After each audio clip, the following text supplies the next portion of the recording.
Go ahead. Okay. When last we left the Diamond Bears, you guys had made your way further and further into this flooded chamber, surrounded by individuals who had blank looks on their faces, namely fishmen, until you interacted with them trying to steal some sort of trident that they carried, at which point some force seemed like it took over them, and they pushed forward to assault, but they didn't seem particularly powerful. In the midst of all of this, a dark elf stabbed your druid in the back with the same sort of blank look on his face. You knocked him out, woke him up, and interrogated with him. He assured with you that he was a dark elf sent by Mesno Baranzan to reclaim these ruins for Drow society. However, the surface dweller presence in these ruins was highly irregular, far more there than was thought to be there. And they were ambushed. That was all he could remember. Some force took him over, and that's the last thing he remembered. You pushed your way further into this chamber, taking out a few piercers and a roper, and eventually found your way to the central chamber, where, in the midst of this large lake and tall cavern, below you is murky, slimy water that you cannot see much further beneath. Surrounding the center island, you see a few crocodiles hovering around the central island, and a water elemental that is flanking an individual holding a spear who has one arm shaped like that of a crab or a lobster or something. A war of words took place between this individual and Tuck, and as it ended, you watched as Tuck, standing on the carpet, his head jerked back, his eyes kind of rolled into the back of his head, and he turned and looked at the rest of you with a very wicked grin on his face and no color in his pupils. And as we begin tonight, I do need everyone to roll initiative. Okay. Even me? Even you. Especially you.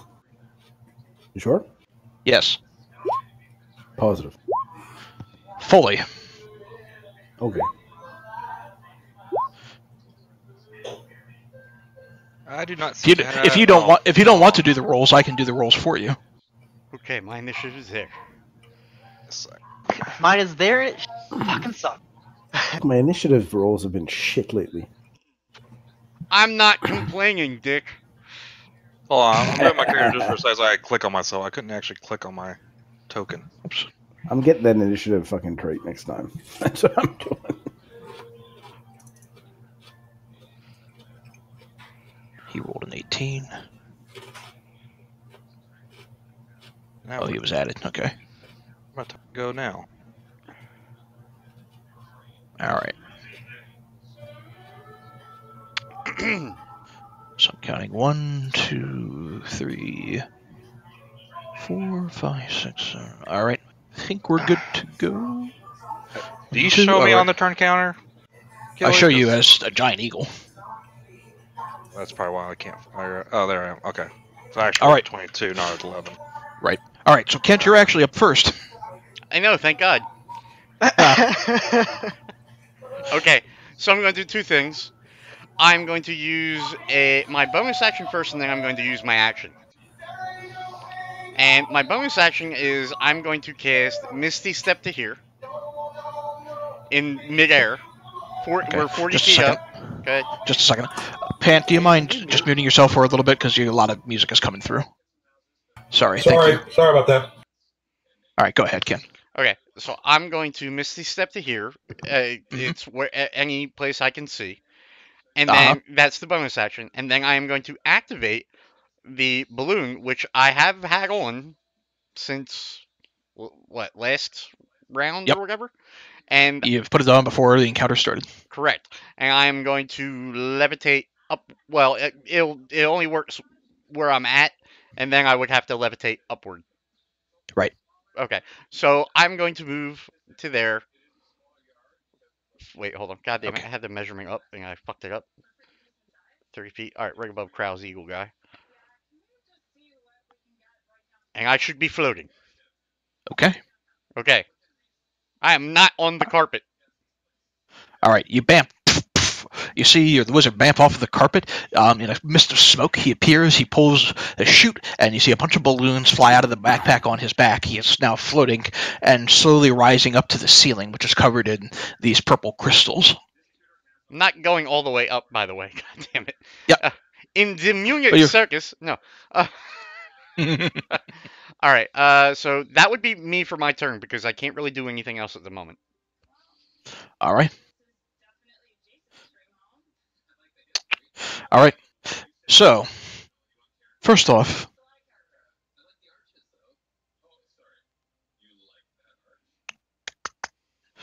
I need you, Kent, to go ahead Yeah.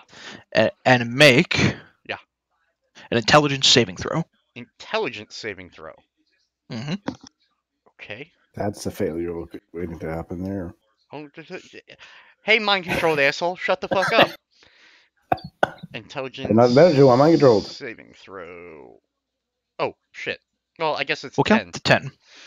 I didn't know I had advantage on. As you're floating there, Yes. you hear a giggling above you, and you see some sort of really mischievous-looking goblin, or at least you think it looks like a goblin, but the head of the goblin is bent backwards from the rest of the body, and it's holding a knife, and it's beginning to throw knives in your direction. You swear it looks like one of the balloons is popping. I like how you were laughing. And in the course of this, Yes. It was well worth the money. you imagine one of these knives piercing your side, and you take 3 points of damage. All right, I'll do that. Hold on. And this goblin is with the backwards body is just cackling maniacally as he's somehow like spider clinging to the ceiling and chucking knives in your direction. Yeah. Hold on. The rest of you, by the way, don't see this. Yep. Furthermore, This is not real. No shit. Yep. you watch as this individual in the center of the room, wielding this powerful-looking trident, sticks it up in the air, and there's a bolt of lightning that shoots up into the sky, Kent, just above you. Yeah. In a total of... Let me make sure I get this right.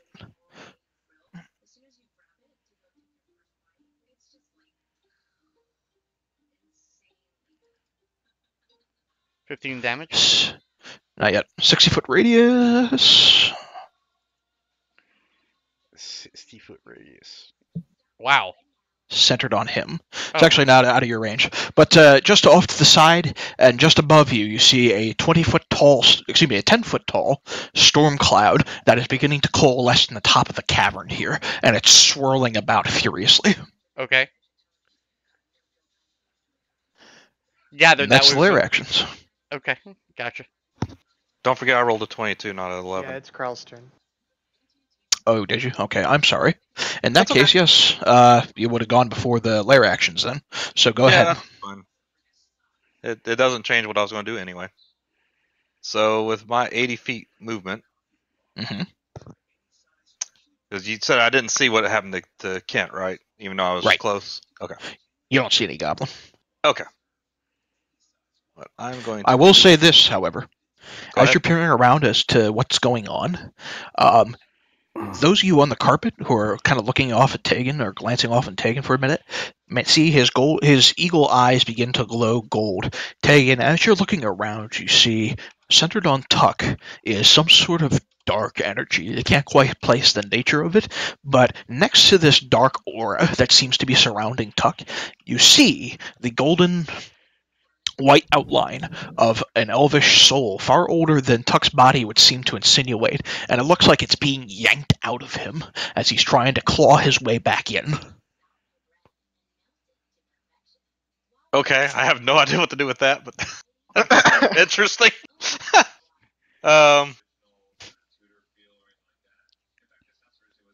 Yeah, I'm still going to do what I was planning to do. I'm going to move to here, and that's it. That's my whole turn.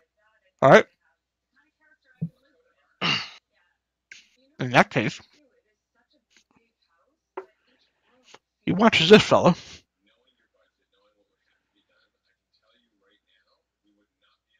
Steps forward.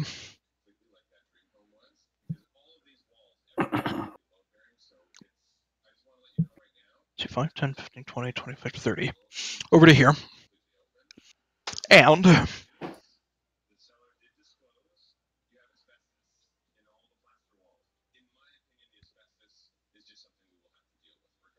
let's see. He is going to raise up his trident, and as he does, you watch as pillars of ice begin to form right on top of you, Tegan, and it's going to also clip Ka and Will. I need the both of you to go ahead.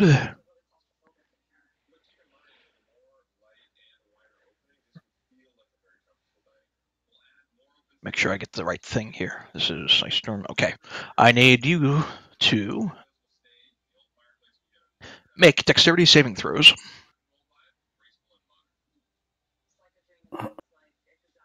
All right, Ka is fine. Will is not. And Crow, you're fine as well. So, the Snake and Crow both take half damage. 23. Rounded down, so Crow, you take 10 damage in your eagle form. Ka takes 10 damage. Will, you take the full 21.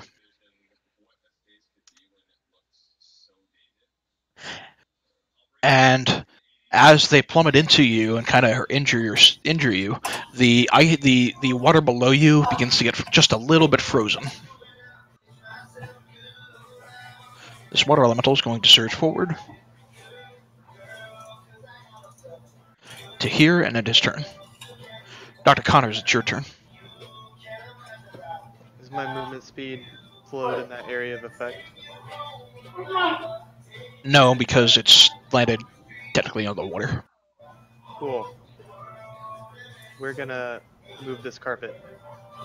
All right. Paint your music again.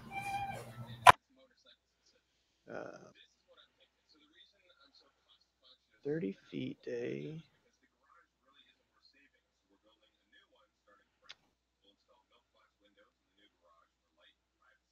Oh, I did not mean to move the that ice thing storm. as well. I didn't know I could. Sorry. I think that's 30. Let me see. That's 25. All right, so you're pulling the carpet back that direction? Oh, yeah. Come on over. Come on over, carpet. And I'm going to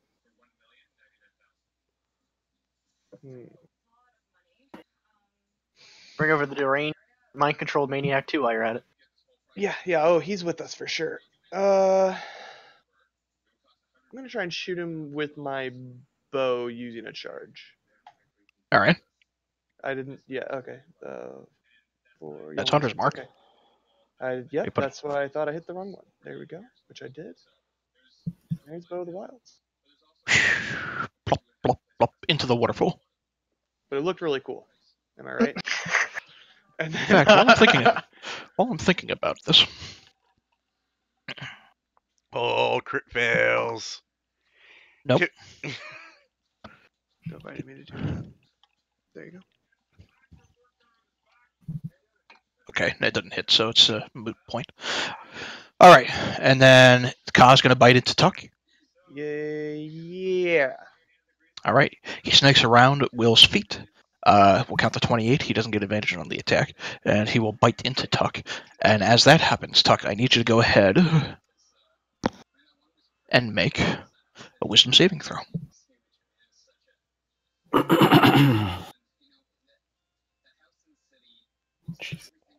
It stings, but you're still controlled. Oops, That was sorry an about that. awkward fail.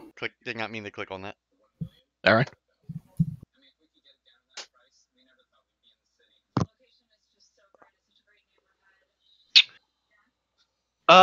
Well, shit. I guess I'll. So, in that 20-foot radius, is the water frozen then, or just like, can I stand on it? You think, or is it? It's just slightly frozen. You're Is an it elf. thin frozen though, or thick frozen? You're an elf. You saw the Legolas walk on top of the snow without falling in. You're also at the top of a waterfall, and that's at water level at the bottom of it. That's fine. I'm just curious. Right now, that somewhat frozen lake is 50 feet below you. Well, I'm well aware. I don't know if I can walk on it or not. You know what? For right now, then I'll just I'll come up and I'll hit him in the face with my daggers, I guess. All right.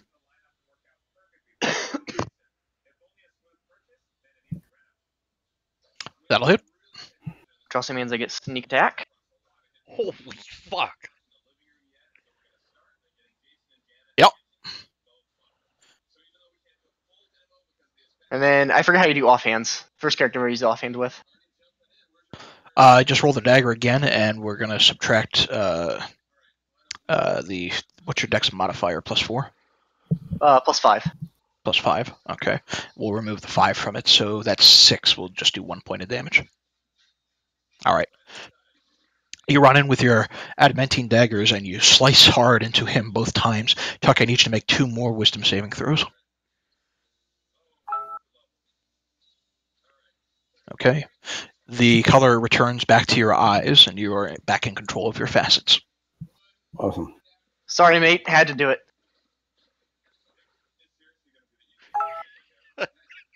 Will, you watch as the drow stabs his daggers into Tuck. And you're muted, so. What a mess. Now that I'm completely out of range for anything I might want to try to do, I'm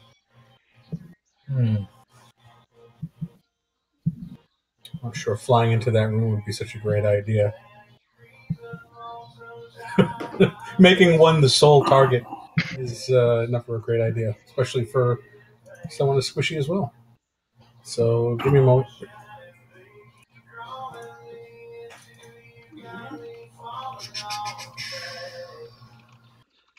All right, so he plunges daggers into Tuck. Mm-hmm. What was the reaction from Tuck? The color returns to his eyes. He looks like he's back in his fastest again. And now also looks really, really badly injured.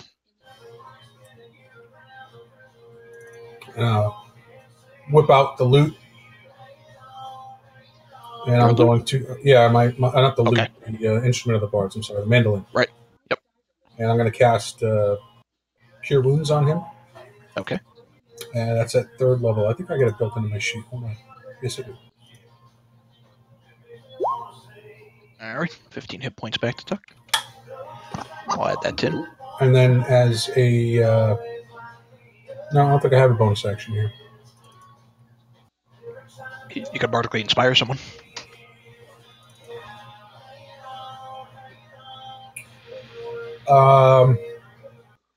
Yeah, can I see my friends in the other room? Kent Yes. and do I see them having similar troubles to what Tuck was going through?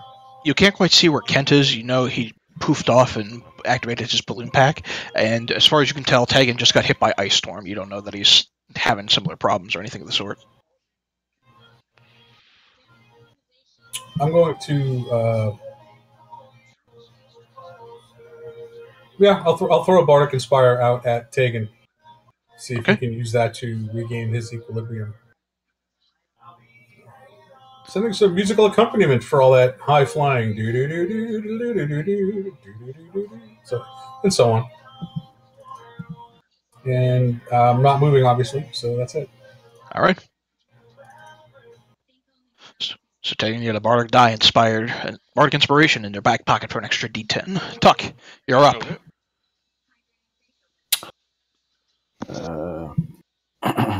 Now I'm with everybody else still on the carpet, or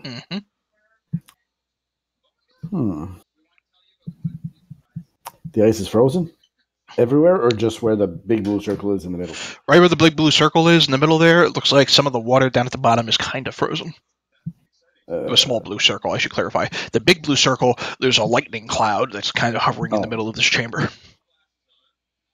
Okay. Is this land here beside us? It's a Or does wall, that go- sheer cliff. It's a wall, sheer cavern. Okay.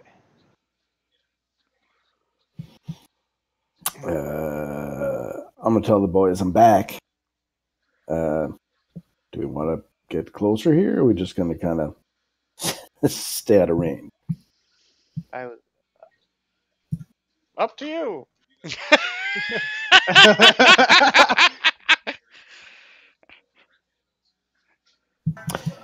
No, let's go in, says Will. There you go. Let's fly a bit If closer. nothing else, we have friends in there. We need to help. We can't run.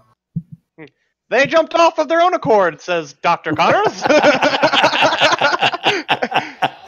What's your new alignment?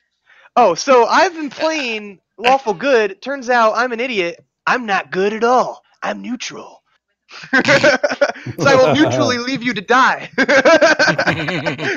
Where's the good Yeah. part? Yes, but the bonds of Nowhere. friendship. That's what I'm saying. It's lawful neutral. Yes, and which your I guided- will lawfully leave you to die. Should you really mock a guy who could burn your carpet that you're standing on? Absolutely not. I would not mock him. He's got balloons. He's doing great. Keep it up. Yeah, but you're lawful, and to abandon them would be to violate the bro code. So. Oh man. From the other room, you hear Gar shout, "Can you guys hurry this up? I got appointments to attend to." Oh, the jokes never end, Killy. Kidding. They never end. Fly this damn carpet closer. Well, you're the one that's in control. Well, you could be in control. Exactly. Carpet, move forward. Move it 30 feet forward in whatever direction you choose. 30 feet, huh? Let's move closer to Pagan. All right. And oh, look at that. That ice thing in the middle. You mean I'm the assuming- elemental down below? Yes. I'm assuming it doesn't like us. It doesn't like you, but it's also 50 feet below you. Oh, That's nothing for a monk. that's nothing for me. Okay. I guess we're going to stay here for now because I can't do anything. Okay.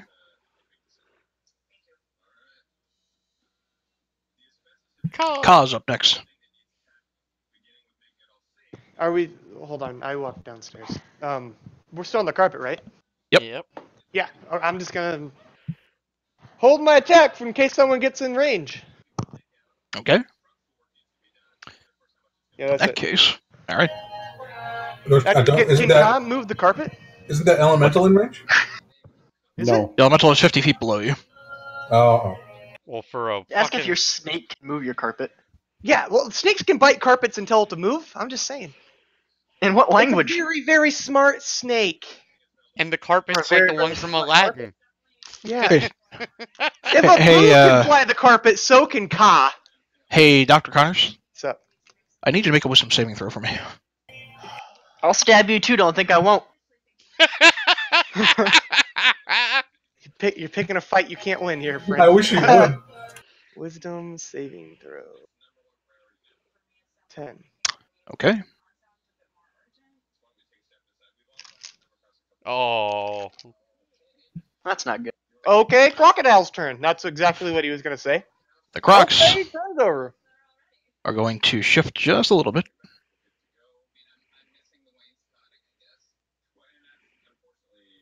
What's their swim speed? 30 feet. Okay.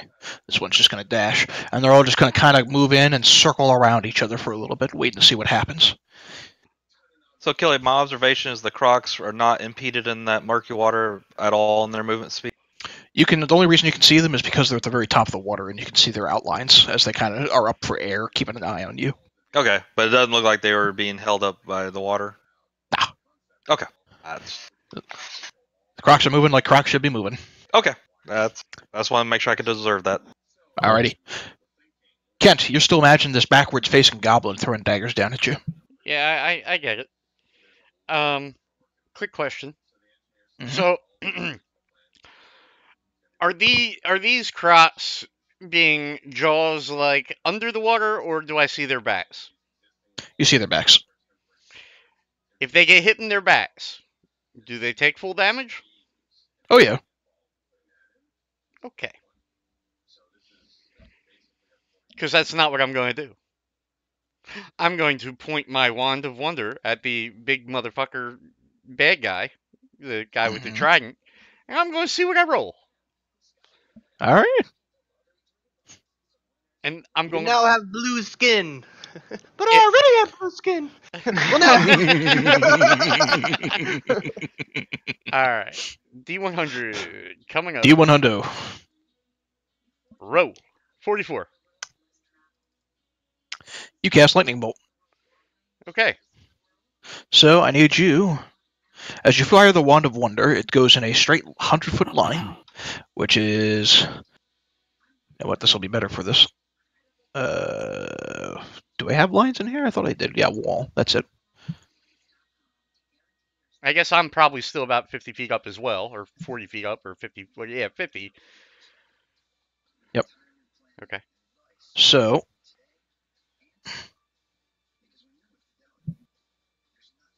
Nailed it. It'll hit at least 2 of the crocs there, and it'll also hit the big fella there. I need you to go ahead and roll for me 8d6. Okay. I would argue that the third that gets electrocuted anyway. I would argue don't push it. Hold on. Holy shit, Killy. Defensive. 1, 2, 3, 4, 5, 8d6. I think Killy's done with this campaign. He just wants everyone dead. Fuck you, fuck you, fuck you. So the DC from the Wand of Wonder is 15. I believe it. So the crocs, 1 crit, 1 success, and as for the big fella,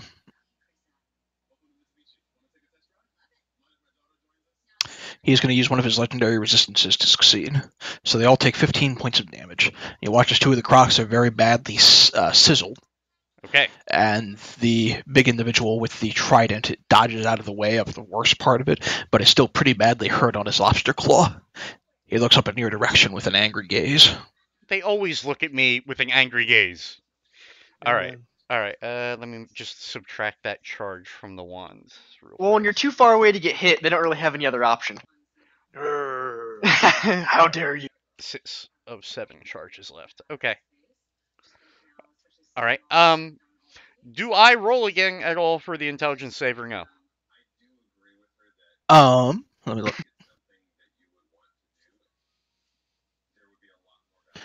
Not without spending an action. Okay. Okay. So I specifically. Oh wait, how the hell would I even know? Never mind. You don't. That's the joy of it. Gotcha. All right. Tegan, you're up. All right.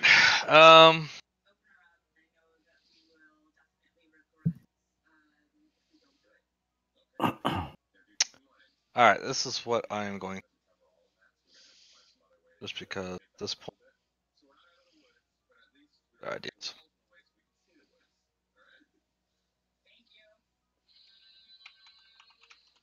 How fast is a bonus action?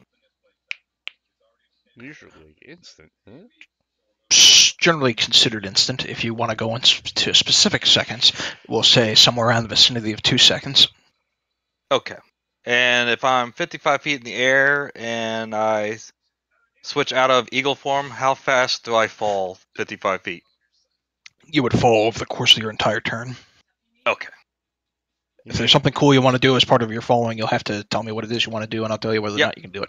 Yep. So this is what I want to do. I want to fly to here.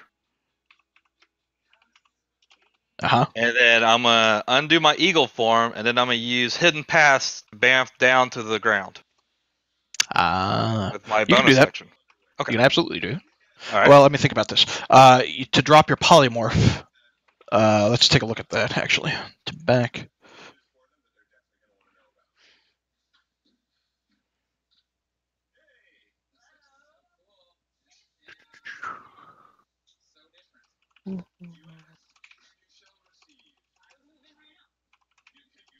So, unless I'm reading this wrong, you'll be the action to change into your wild shape, and then you would use your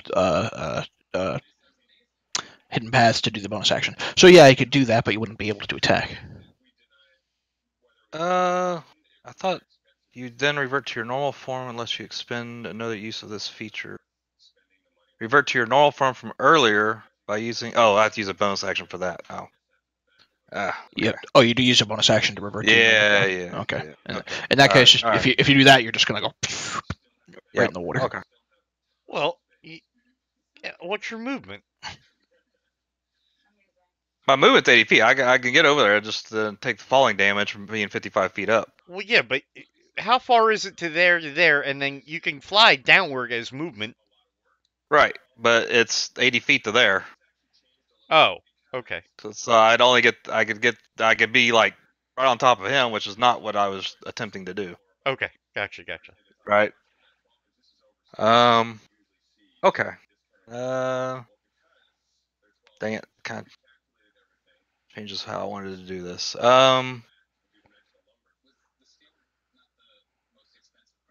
You know what? What I'm gonna do is I'm going to.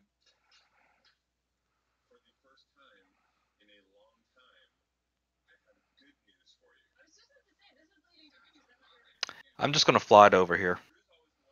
That's what I'm gonna Okay. for now. And Alright. didn't mean to move that.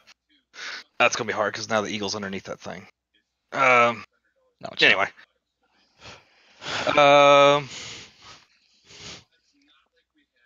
Waste of bonus action. What you Can I doing? bamf in wild shape? Nope. Like that. I don't No, think you I have to can, be a right? human Yeah. or humanoid.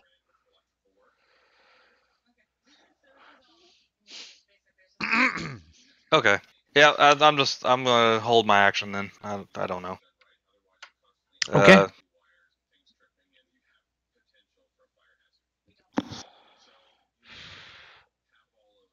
Kent, you take an additional 3 points of damage as this goblin keeps chucking knives at you. Yeah, that sits all together, right? Okay. Yep. So far. Gotcha. And furthermore, Hold on 1 second. 6. I subtract that the first time. I was looking at the character sheet. I'll let you just subtract that while you're doing that. Tayan, as you fly over towards the island and towards these floating bubbles in the midst of this island that is hovering over this pink and green coral, you watch as this individual in the middle turns around, looks at you, raises his staff in the air, and a bolt of lightning comes striking out of the cloud in the middle of the room in your direction. Okay. I need you to make a dexterity saving throw. All right. And don't forget, you have that extra D10 if you need it. All right. I'm trying to fail it, to be honest with you. You take 9 points of damage Okay. as Dang it. you dodge the worst part of this bolt of lightning. All right.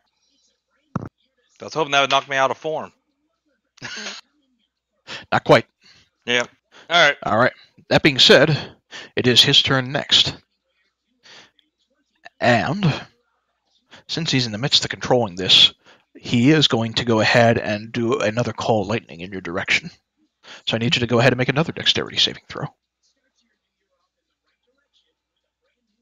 All right. You take, unless you're going to add the D10 to that. Do you want to fall that far? Well, I held my action. So my action's going to be my hidden pass when Good call. I come out of shape. That's why I said I'm holding on to it. You know what? No, I'm not going to waste my bargaining inspiration. I just want to. Hidden pass is a bonus action.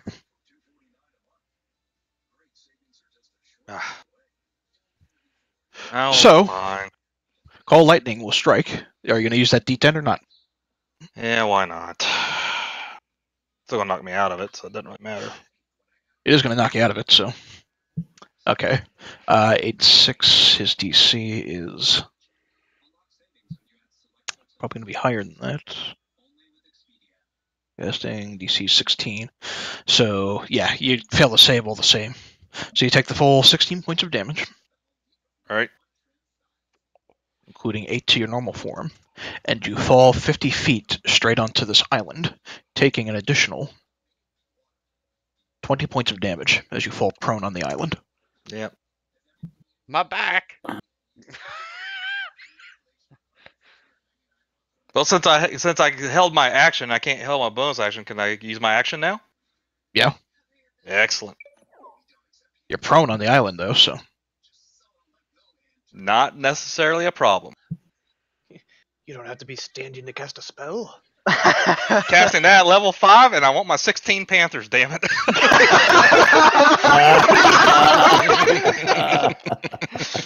Oh shit! You're trapped on here with me.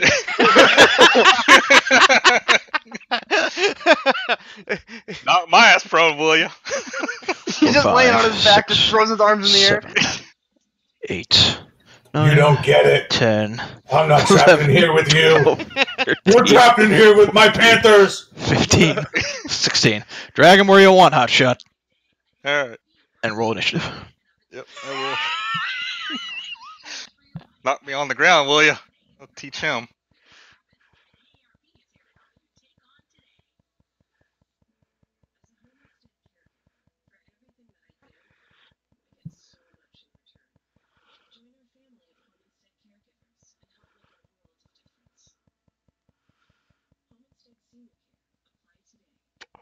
Use Panthers to shield your body. Well, I am. No, I meant like just have him lay on top of you. Maybe you won't take any more lightning damage. You get 2 adjacent spots next to him open. 3 Yeah, if there's you a- count there's- this little ledge here. There's a reason for it. Oh, all right. Okay. If you're done, or I guess he's sort his of. action. Yes. Yep. So All I'm right, gonna all right. get my Panthers here. There's she. Click on The one. water elemental is going to move up here and then shift his way onto the island, squeezing through most of the Panthers and landing him space right in between the bulk of them. And he is going to use this. I need 1, 2, 3, 4 Panthers in the elemental space. I guess it's technically 3 Panthers in the elemental space. I need you and the 3 Panthers in the elemental space to make strength saving throws. Would they get attacks of opportunity as he makes his way past them? Ooh. No, because he's still within their attack range.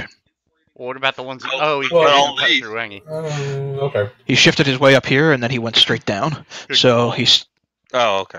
Man, that guy is leaving me feeling very whelmed. All right. So what am I doing? Strength saves. strength save. Wow. All right. 3 Panthers and yourself. Yeah. Wow.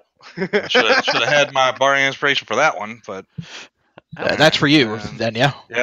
yep, that was for me. And then 1, 3. Wow. Wow. Roll 2d8 plus 4. All right.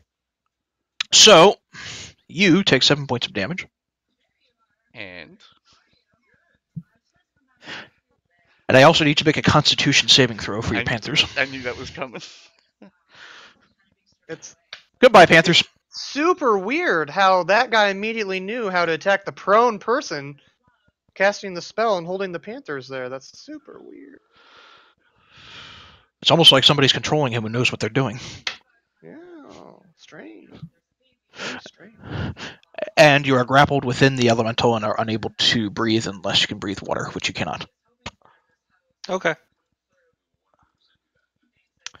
Dr. Connors, in your mind's eye, you find yourself retreating back into some old memories you had of Wanties.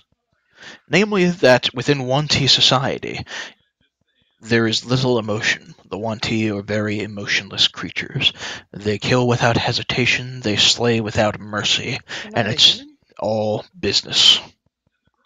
You were a human, but you're a Wanti pureblood now. And in the vision of your mind's eyes, you see the Wanti blood, the infusion that you have injected yourself with, beginning to take greater and greater hold. You see visions of yourself standing over the graves of friends and loved ones. You stand over Tuck's grave. You stand over Sharwin's grave. You stand over Dr. Tomb's grave as they are being buried, and you feel nothing. You think you should feel something, but it's not there. You can't even form tears. And the rest of you, Guess this Who are answers the on- question. I won't cry when you guys are gone. feel a sudden shift as the carpet descends straight down. Quick interjection. My snake was holding his attack for an enemy, which I now am. Does he get to attack me and force a saving throw, which was the intent of saving the attack. You have a close bond with your snake, and he would never attack you. That's But can he tell the difference between what is actually him and what is controlling him? Make a I have a make close bond with my snake. He would know it wasn't me. make an insight check for your snake, and not with advantage. Hold on, I have to see. Wisdom. This would be wisdom.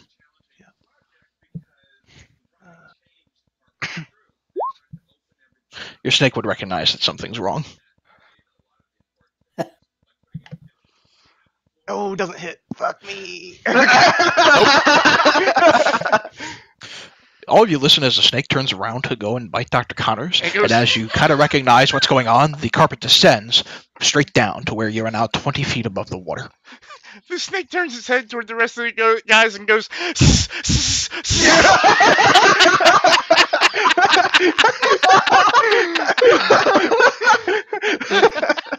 Like a fucking cat.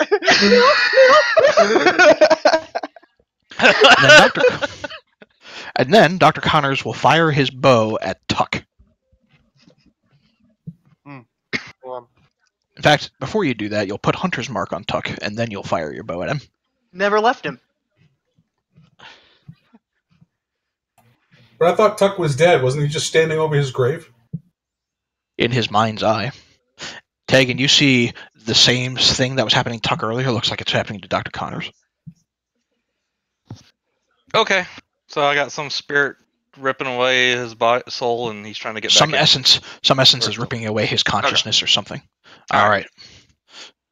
So, an arrow pierces your side, Tuck, from Dr. Connors.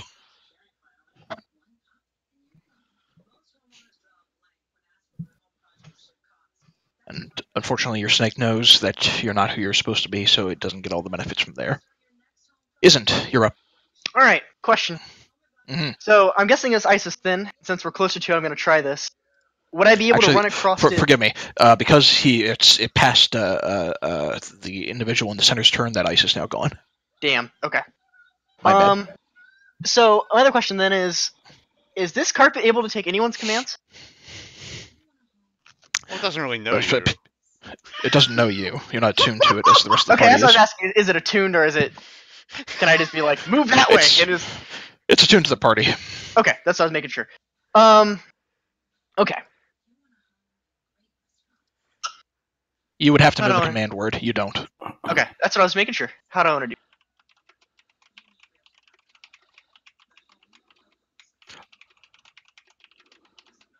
I'm afraid to hit you, Miles. Quit trying to hit me and hit me. All right, fuck it. You get a short bow to the face. Just roll one at a time. Goes right into the waterfall. Literally over his shoulder, right into the waterfall. God. Okay. Well, that's it for me. All right. Will. All right. Will as it gets that exasperated look he tends to get when you guys are fucking up, and he reaches into the bag, pulls out a bottle of clear fluid with like cloudy white stuff floating in it, pops the top and drinks it. Says, "Fuck this shit, I'm out," and bails off the carpet. I take the potion of flying. Oh, okay. I was really hoping it was potion of water breathing, but okay. Boy. Yeah, no. Yeah, because getting, let's see, talk about out of the frying pan into the fire. Yeah, because getting into the water with 3 giant crocodiles and a water elemental is a good idea. Oh, and by the way, there's lightning. Yeah, let's go stand in the puddle. No, potion of flying works. I got to take that off. Sure. As a listener. All right. That's good for an hour, and I don't have to concentrate. Thank God, everything's concentration. The Bard's spellbook. God damn it. Nope. Now that's my action. I believe quaffing a potion is an action, not a bonus. Yes, you have now a flying speed for 1 hour equal to your walking speed. And I don't think I can bonus action anything. Bardic inspiration. Yeah. I'm going to. I'm going to draw my rapier with Devil Went Down to Georgia playing as a bonus action. All right. All right. Are you moving anywhere then? Or are you still staying on that carpet? Well, it's my... Oh, I still have my movement. Okay. And it's my walking speed, so... Uno momento. Let me see. Really quick. Yeah, let's give this. Let's see if I can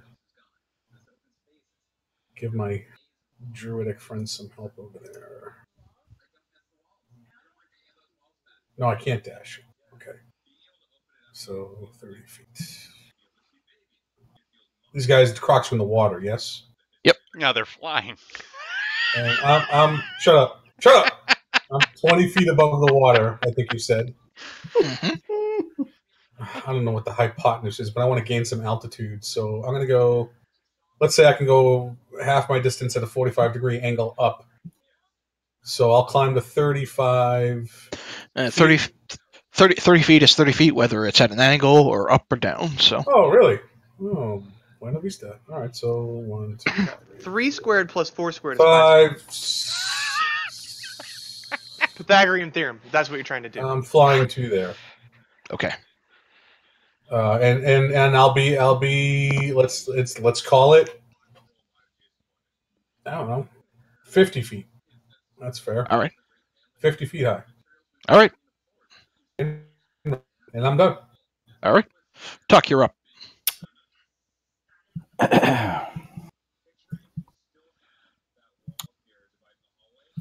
I'm going to take one of my greater health potions as my action.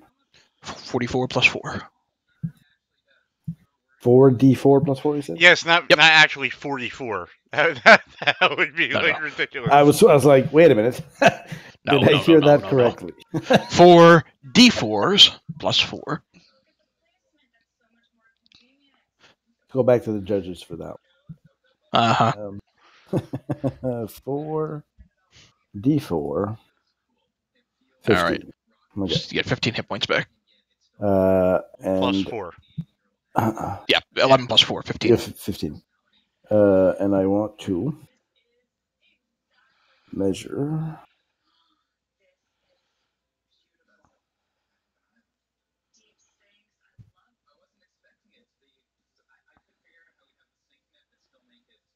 We're 20 feet up?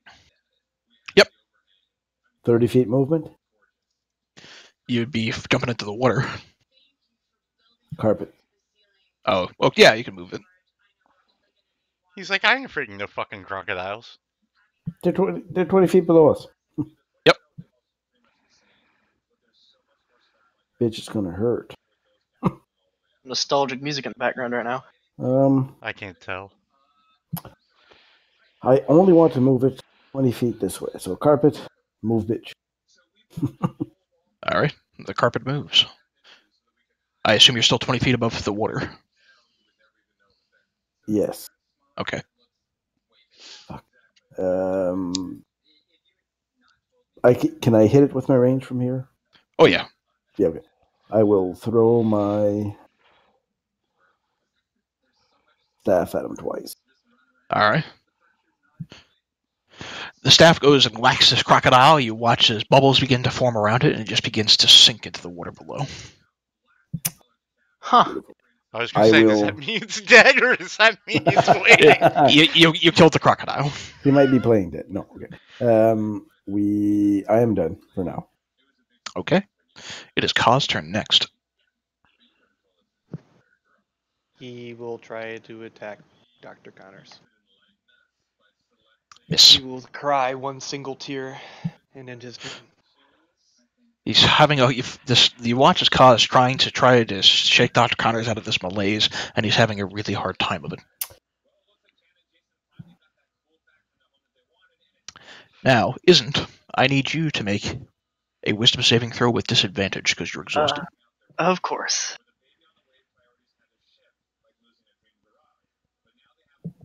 Well, surely that made it. Right?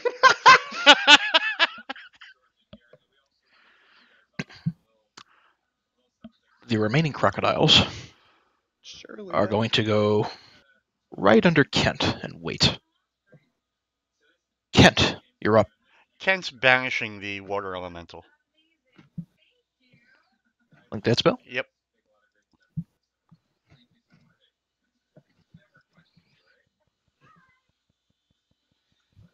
All right, it is within range, so you'll have to make a charisma save. at disadvantage because of the rapier. I was of a similar mind when I pulled it. Actually, that was pretty good because I didn't even consider what the fuck your rapier does. I don't even know what the fuck it does. Let me find Many that different rapier things. again. What did I write on that? And it's got to be in the thing. Singing rapier. Singing rapier, that's it. Enemies have disadvantage on all charisma saving throws until the end of combat. Yeah, you're right. It does have a disadvantage because it can hear it. All right.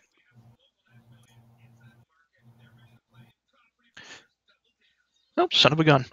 All right, you watch as the watery creature that has Tegan caught up in its body just begins to sink into a singular glob, and in fact, you watch as it shoots right into the central watery sphere in the center of this island.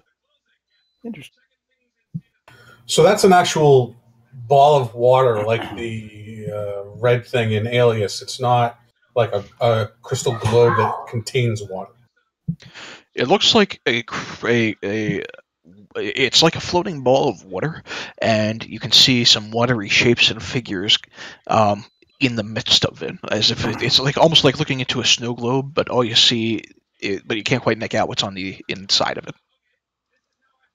But my point is that there doesn't seem to be anything like an exterior surface to it. It's just water. As far as It's not like water inside of something. Right. So in the center of this chamber, there are these 7-foot diameter globes that look like they're just floating globes of water. They The central one is about 10 feet as opposed to 7 feet, and it looks like it's made of that same sort of watery substance, but it looks like there's something looking into it, whereas the other ones are just floating globs of water. If you want to discern more about it, I'll let you make an Arcana check right now. Well, it'd be foolish to pass that up. Yep. You can't quite place it. You got too much going on. Yep. Okay. All right, so you watch as the water elemental shrinks in and then just shoots right into this larger globe.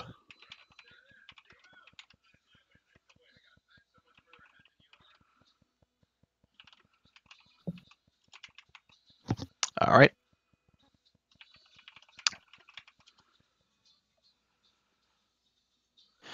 Kent. Wait a minute. Oh, wait, Go you're ahead. still talking to Kent. I will say, also, I don't see myself on the turn order again. Thought you were about to skip me. Oh, Yeah, he's 22. yeah, he is. Oh. I'll add you. I don't know why it So- disappeared. Because you changed from eagle to Because, normal. yeah, here, I'll just add you back in. You're at 22. Go ahead.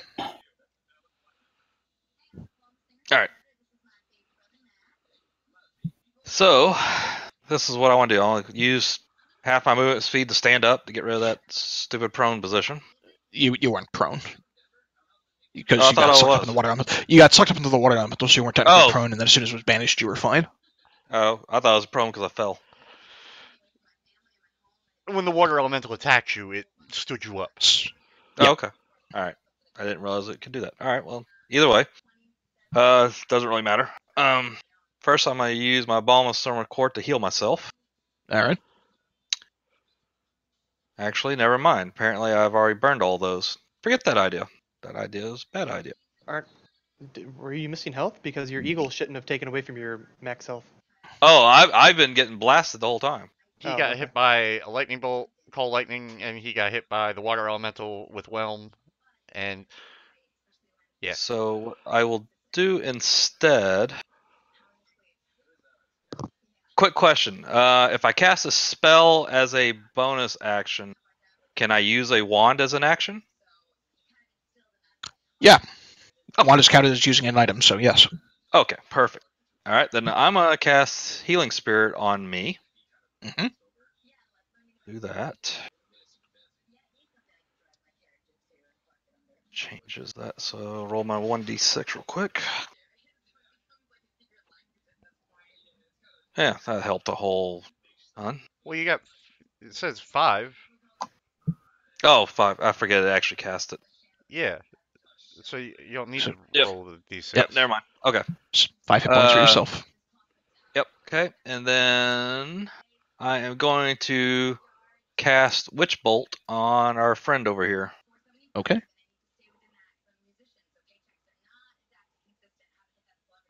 Now, I believe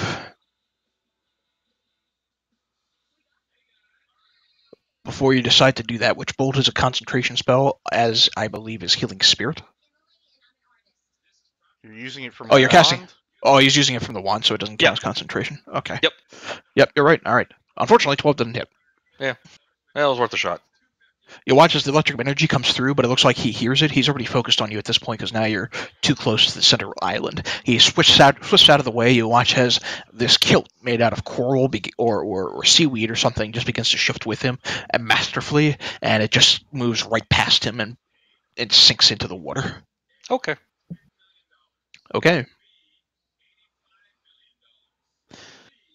Now then, Kent.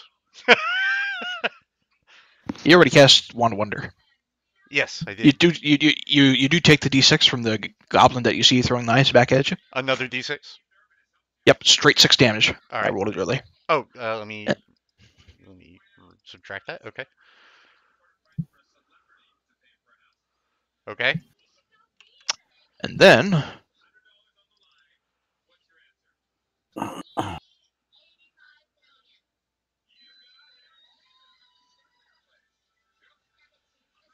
I need Tuck and I need Ka.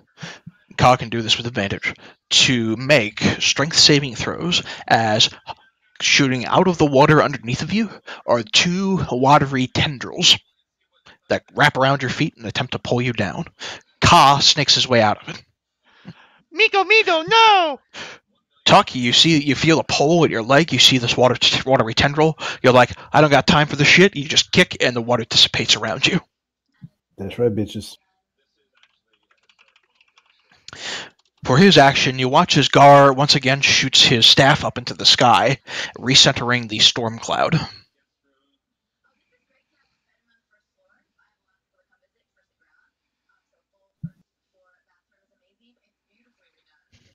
And from it, he will shoot a bolt of lightning over in Tegan's direction. I need you to make a dex save. Alright. You only take 5 points of damage. I'll let you adjust your own shit Yep. there. I'll get rid of my temporary hit points. Fine. Alright. After that's done, you watch as this individual moves right up next to you, Tegan.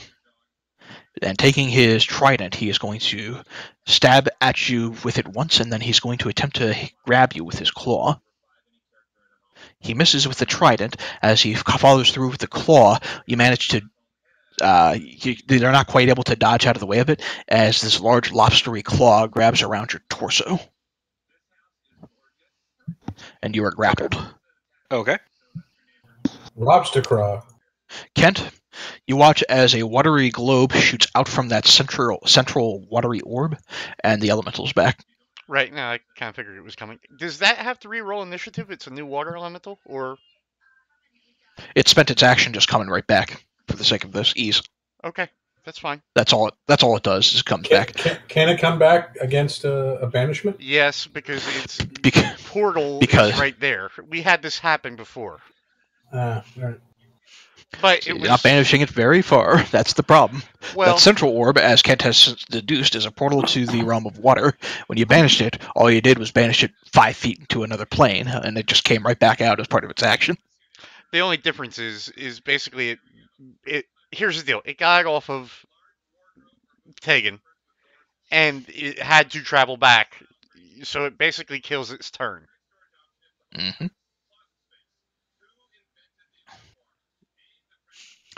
Dr. Connors will burn a charge of his bow and fire another shot over at Tuck.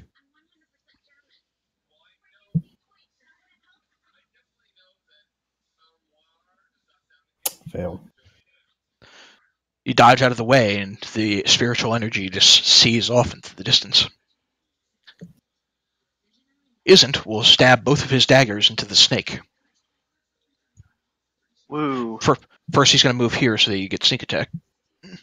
It doesn't matter as long as someone is within 5 feet of the target I'm attacking. I don't have to be near one of them. You do not move, but go ahead and roll your daggers. All right. The first one misses. The second one does not. Go ahead and add your sneak attack damage. Sneak attack doesn't apply to offhand. Okay. Never mind. You try to get your first dagger in. The snake manages to get out of the way, and the knife cuts a little bit into the magical carpet. So there's the trick. So a bit of the carpet begins to tear as the knife misses. The second one does hit the snake, and you watch as a bit of blood manages to come out. In fact, you don't. Isn't in the back of your mind, you see yourself being exiled from Menzo Baronzon. Oh shit. You're in the midst of traveling through the Underdark. You're barely managing to survive. You feel hungry, you feel cold, you feel confused, you feel outcast. Based on rumors you heard of Dristo Erden, you eventually muster the courage to, on a dark night, make your way into the Surface Dwellers world. And as you revel in the fact that you made it up here, you feel a pain surge through your chest. And you look over in the corner and you see 2 elven children, 1 boy, 1 girl, no older than maybe in their 70s. Note, these are elves. 70 is childlike for an elf. And they're just laughing as this arrow has pierced your side. All right, and then. you feel your life essence beginning to fade. Will, you're up. Dr. Connors and Isn't, you can see at this point, are clearly not within their right mind. I feel like the Joker from Batman, right? Wonderful. Every time I try to do something, I get distracted from you boneheads. All right. One more thing before I forget. Yeah. As you miss with the daggers, you watch as Isn't jumps off of the carpet. Oh, motherfucker. Oh, Tuck great. and Ka can make attacks of opportunity if they wish.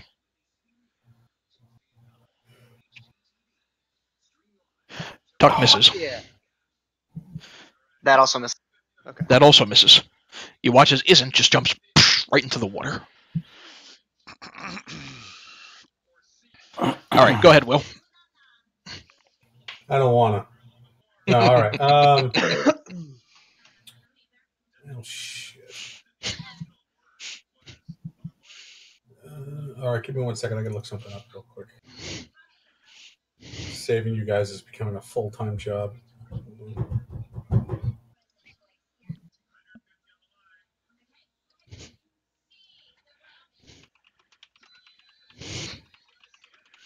Okay, I need to get within 30 feet. So I got to move. Let's see. 1, 2, 3, 4,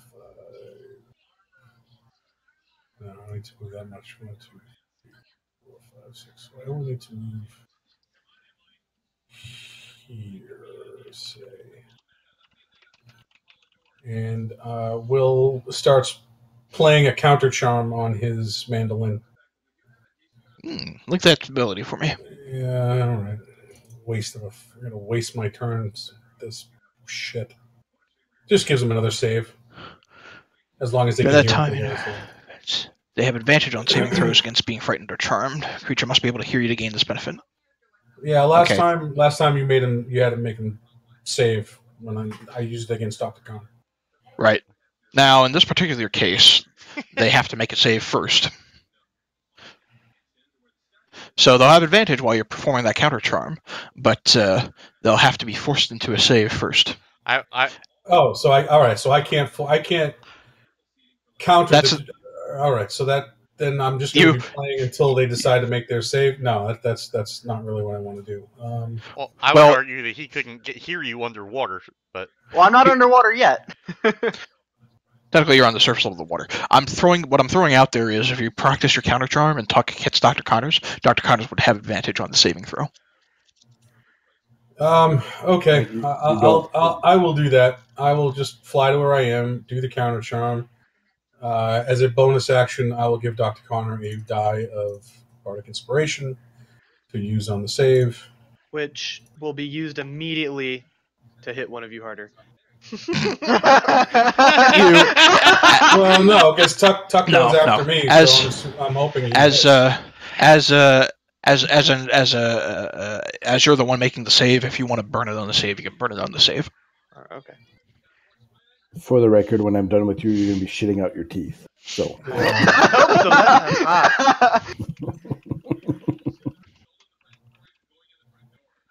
Does hitting the water?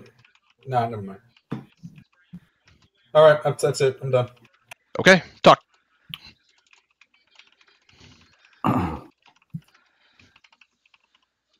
I'm going to move to the back of the carpet. And I'm going to hit. Miss. Oh. No, I take it back. I'm sorry. It does hit because he unentuned himself. All right, so 12 points of damage from that first hit. Dr. Connors, go ahead and make a wisdom save. With advantage. With Right? advantage. With advantage. You shake whatever's controlling you. As you, in the midst of this emotionless state, you feel like something really, really hard whacks you over the head and you're brought back to your senses. And you suddenly feel really hurt and really annoyed. That's just my normal state of being. So can I throw my staff at the crocodile from here? Oh, you can throw it. Yes. You can throw I'm it. 20 yards away. You It's could- just... You could also throw it. It isn't. You could, sky shot me as I'm falling. Okay, I'm going to throw it. Isn't. Done. Miss. Oh, use. Son of a bitch. Into the water, you recall it. It is Ka's turn. Yeah, I don't... Unless you're doing anything else. No, I'm fucking done. Alright, Ka. I'm fucking done. Ka is. Can I? Now, I'm throwing this out here. Could the snake wrap up this rogue and attempt to squeeze him into a wisdom saving throw without doing damage to him? I am Well, very right- fragile. It would spend his turn Well, doing right this, now, but I don't right want to now- do damage to him. right now, Ka would have to get off the carpet. Oh, he jumped off. Never mind. I'll save my attack for an enemy within range.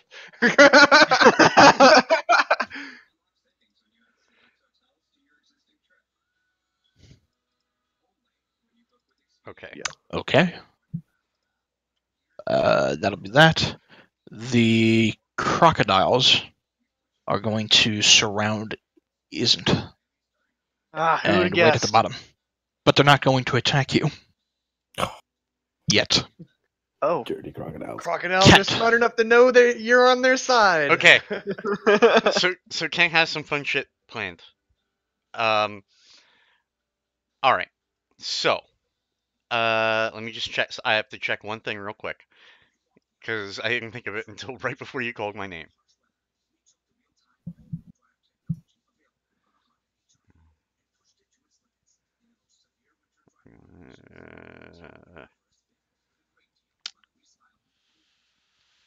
Fuck, that's not gonna work. All right. So, going back to my original plan. So Kent's got some spells. Mm-hmm. And what Kent wants to do is, have you guys played Overwatch? Oh, yeah. Have you guys ever played as Pharah? Yep. Oh, yeah. Yeah. Have you ever used Pharah's ultimate? Yes, Yep. just yeah. as frames from above. We know.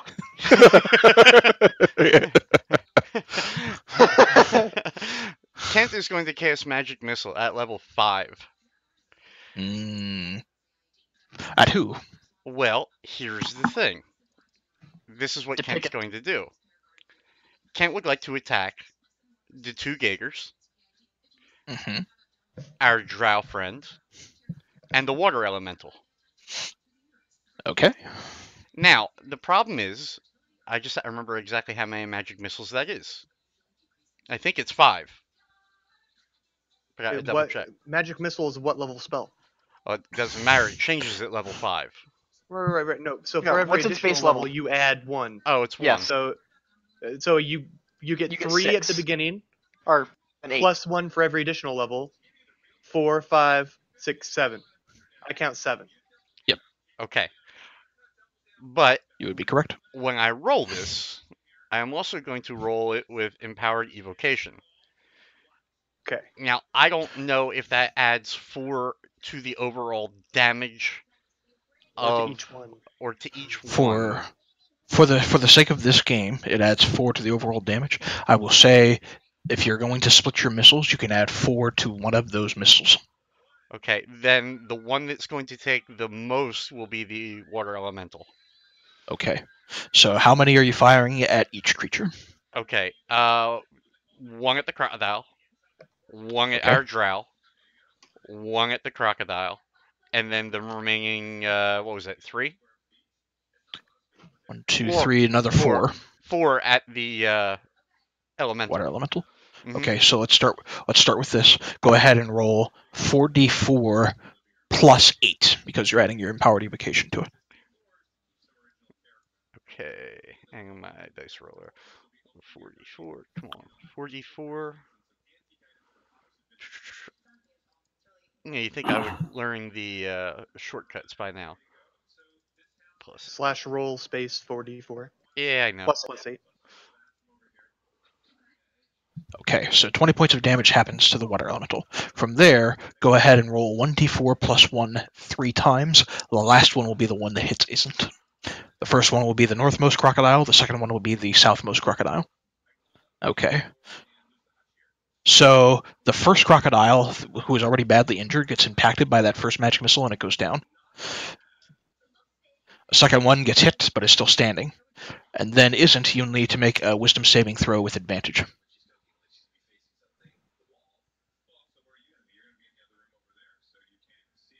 Okay. Count to 16. You are shaken free of this influence, and while you are underwater, you get a sense for what's happening here. In the depths of the murky lake that is formed, you see a handful of creatures. Oh, this isn't what I think it is it? You see 8 two behold. creatures that look like lobsters, giant lobsters, but have tentacled faces. They look Like Zoidberg. Zoidberg! like this. Jinx! Why not a Zoidberg? They are flanking a deadly-looking being with a circular, fucking saw-toothed is- mouth, Oh, they want to which go in the water. looks like this.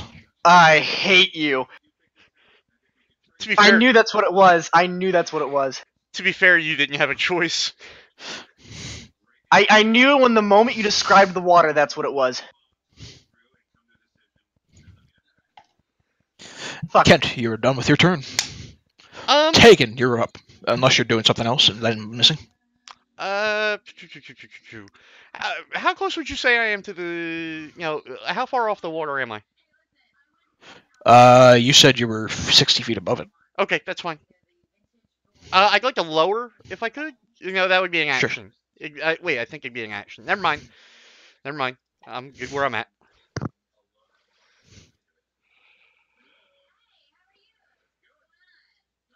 If you're the target, yeah, this is based on levitate. You can move up or down as part of your move, so you can move up or down by a total of 20 feet. I moved down 20 feet. Okay, so you're now 30 feet 30 above the surface level of the water. Yeah. Okay. All right. Tegan, you're up. Okay, roll my 1d6 for my heal. Mm-hmm. It's still on me. We should all have healing potions, right? We did do that, and we never... Mhm. Okay. Okay, real quickly. You're sweating, and I love it. Go ahead. I'm thinking about casting a spell that doesn't talk about how high it is. What would that spell be? Well, if 10th I level. tell you, you're gonna find some way to counter it, but it's lightning bolt. Which is why... So, Sorry. It's 100 feet long and 5 feet wide, but it doesn't talk about how high it is. So I'm trying to determine, would it hit the carpet, who's 20 feet in the air, or will it hit anything below the water, like the drow or these squid guys kind of in that path? so They'll determine whether or not I'm actually casting it or not. it will, if you're going to cast it at the ground level, it's going to shoot straight out, and it's going to be a bolt that sinks into the ground, because that's how lightning works. So, let's pull out the cone. Or excuse me, not the cone, the wall. Yeah, wall. Yep. Oh, you got Okay. it. Okay. All right. So Like the there. So. Yep. If you cast lightning bolt, you could angle it in like such a way to where I don't know how you specifically want to angle it, but that's kind of pretty close to what I was talking about. But is okay. anyone under the water protected? Since it goes straight out, it just go over to anyone who's under it's the going water. to go over right? everybody's head. Well, except for the Yeah. crocodile, right? The crocodile's in the way, The crocodile will get hit. and the two morons in front of me are getting hit. Would lightning in the water do anything? You know what I mean? Like how real Well, it's physics not- works? I don't know how this spell works. It's not hitting the water though. It's not hitting Yeah, the water. He It's hits the water with it. Is what I'm asking.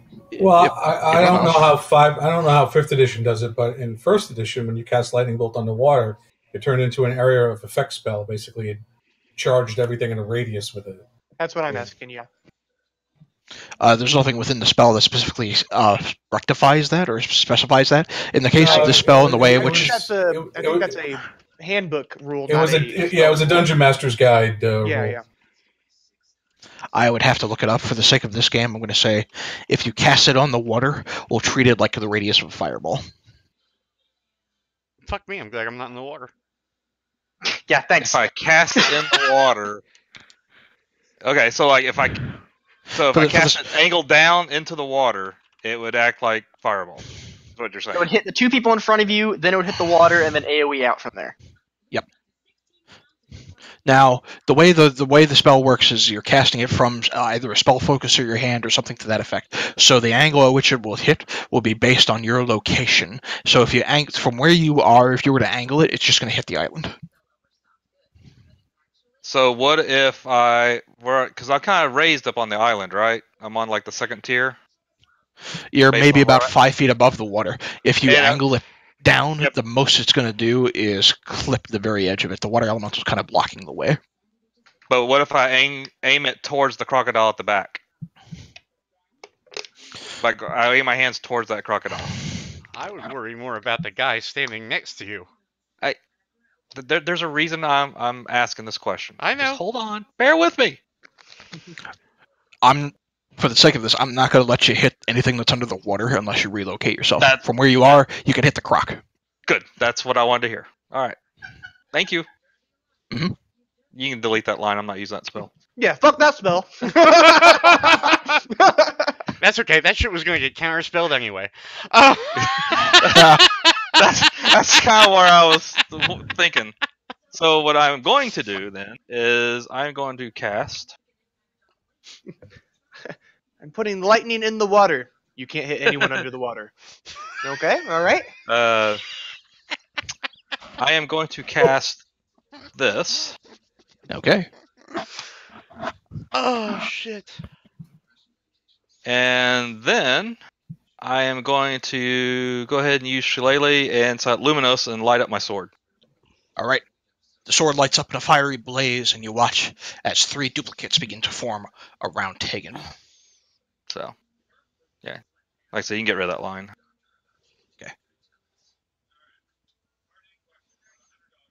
Incidentally, there's a reason I didn't attack him with the magic missile. It's because he's a At the end of your turn, these 2 crab-like creatures are going to move forward. Who to get? Next to you isn't. And one of them is going to reach out, starting to... one of them is going to start by reaching out with their pincers. Hits. All right. You are grappled by the pincers, and as it hits, it's going to pull you in and attack you with its tentacles. I need you to make a con save. Ooh. All right, you shake it. But as you are grappled, you begin to be pulled down deeper into the water. You are now 10 feet below the surface level of the water, about face to face with this abeloth. Oh, fuck me. Okay.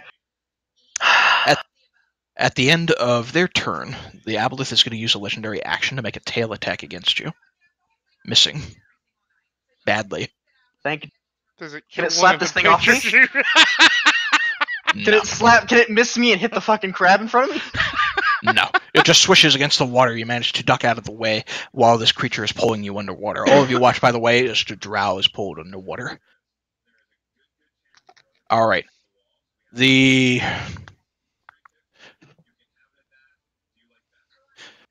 For lair action, Gar, Shatterkeel, this individual in the kilt and everything, is going to take his trident and multi-attack against you, Tegan, as a lair action, because he can do that.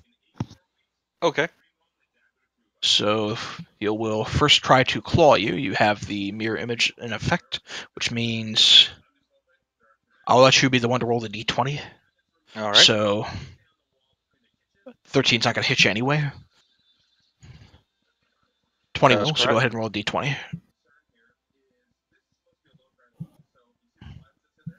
All right. So he shoots his tentacle at one of the duplicates, and one of your 3 duplicates is gone. You have 2 left. Okay. And then from there, I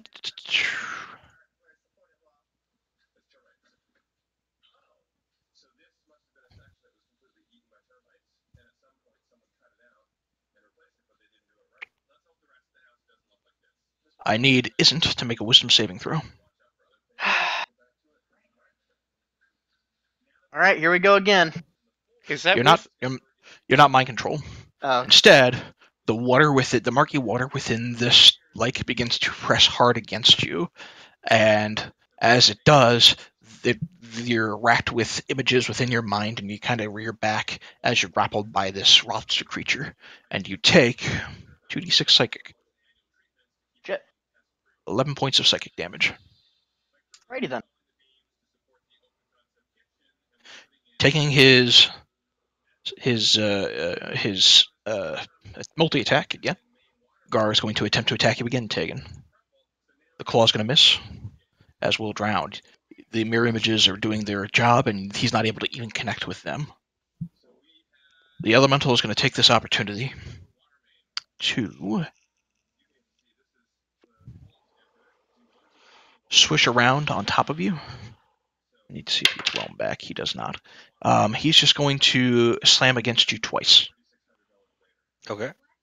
I don't mean to do that with advantage. We'll count the 8, which is a critical miss, and the 22. Go ahead and roll your d20.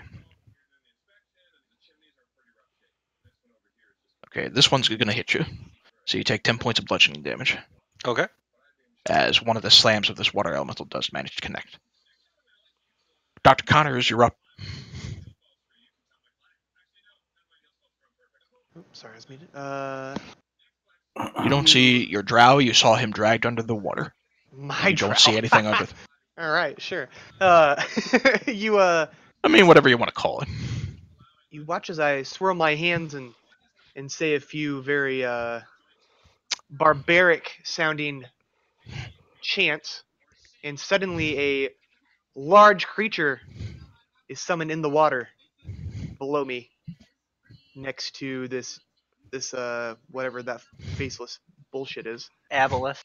Yes, and I summon a plesiosaurus. Okay. Okay, I need you to drag it for me from the thing. Actually, I think I might be able to. Do it. I have panther, Huh. and I search for plesiosaurus. I already dragged it out, and I just got to give you control over it. Oh. But that's clever as fuck.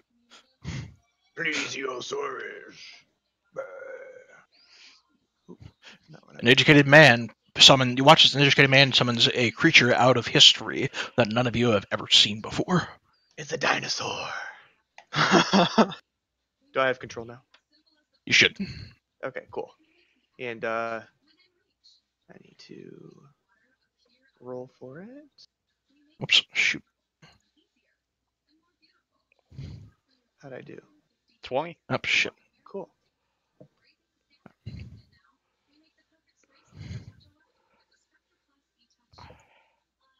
Alright. I have to drag another thing out because I don't know where that sphere went. A titan against a titan. Oh man. Oh, I was centered around there somewhere. Okay. cool. And As a For what it's worth, your hunter's mark drops off the tuck. that's fine. Well, okay. Yeah, that's fine because this is concentration. Yep. I look at my monk and I assess his well-being. Does he look badly damaged? Oh yeah. I will use my bonus action to hand him a healing potion because I don't know if he has one, and I don't want him to use his turn Done. trying to find one. There you go. So it's in his hand, and he can do with it as he pleases. Okay. Cool. Is my snake within range to attack anyone? It's not, is it? We're still up on the carpet. You're still up on the carpet, 20 feet Yeah, above yeah. everybody. That's fine. Never mind. All good. All right. Isn't. You are 10 feet below the water. You're holding onto your breath, and you are surrounded by a bunch of watery creatures. Yep. Can you see it? You have. All right. I'm going to try and misty step towards the surface of the Attaboy. water. All right. I need you to go ahead and roll. Where's that elite draw equipment? There it is. I'm going to go ahead and roll a d10. All right. You can bamf yourself to the surface level of the water. Now I'm going to use my actual action to do that again up to the flying carpet. Okay. Well, Technically, well, wouldn't he be able using- to move 30 feet? you can move 30 feet. Now the bonus action. So Killy plays that you can't cast bonus actions as actions because they are bonus actions. Oh, why not? Because you can Yeah, use I a know- bonus I don't action know. as a regular action. You could double bonus action. Yep, that was my argument as well, but that was months ago. Because bonus actions are less of an action. So if you're giving up your action to do it, then The technical rules are you use an action as an action, you use a bonus action as a bonus action. oh, okay. But if you were 10 feet below the water So and you can move 30 feet up. Go right to the thing, yeah. But it's only stuff I can see, and it's murky water, so I didn't think I could do that. Oh, okay. you It can see the was my surface logic. level. You can make out the surface level of the water, so you can vamp up there. Now that's using your cloak. You use your cloak. That's counted as using an item. Yep. So that's counted as your action. Oh, get fucked. Oh man. No, you wrote it that I can use it as a bonus action. I can spend a charge of the cloak in order to cast Misty Step. That is what you wrote on the cloak.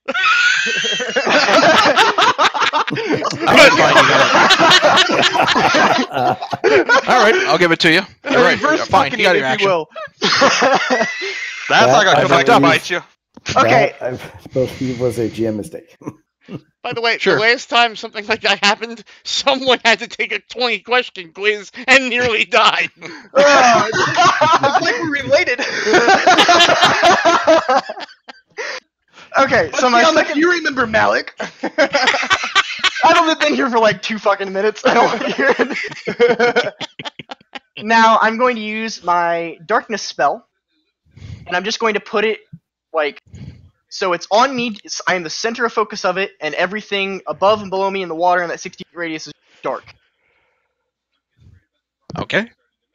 That thing has no eyes. I'm not worried about that. That's my blind sense. I'm not worried about that. I'm worried about the other things around me. Okay. All right. It's got a So- plesiosaurus on it. I'm not too concerned. Plesiosaurus. So 15-foot circle around just underneath of you to encircle the water. It would be a globe. I am the center focus of it. It goes in a radius all the way around me in 50. Okay. So a big circle on directly on top of you. All of you who are on the carpet watch as just 5 feet below you, this dark circular orb begins to form right as Isn't bamps his way onto the surface level of the water.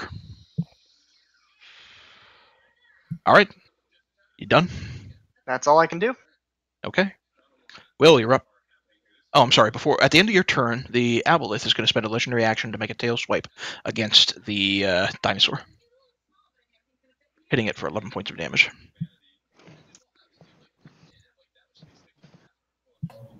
How much does Will know about what's going on down there? I mean, I'm 50 feet up in the air. Do I see all these creatures down in the water, or Not anymore, Oh, you yeah. don't. You know what? He is actually going to roll that with disadvantage, but he's still going to hit. So, okay. All right.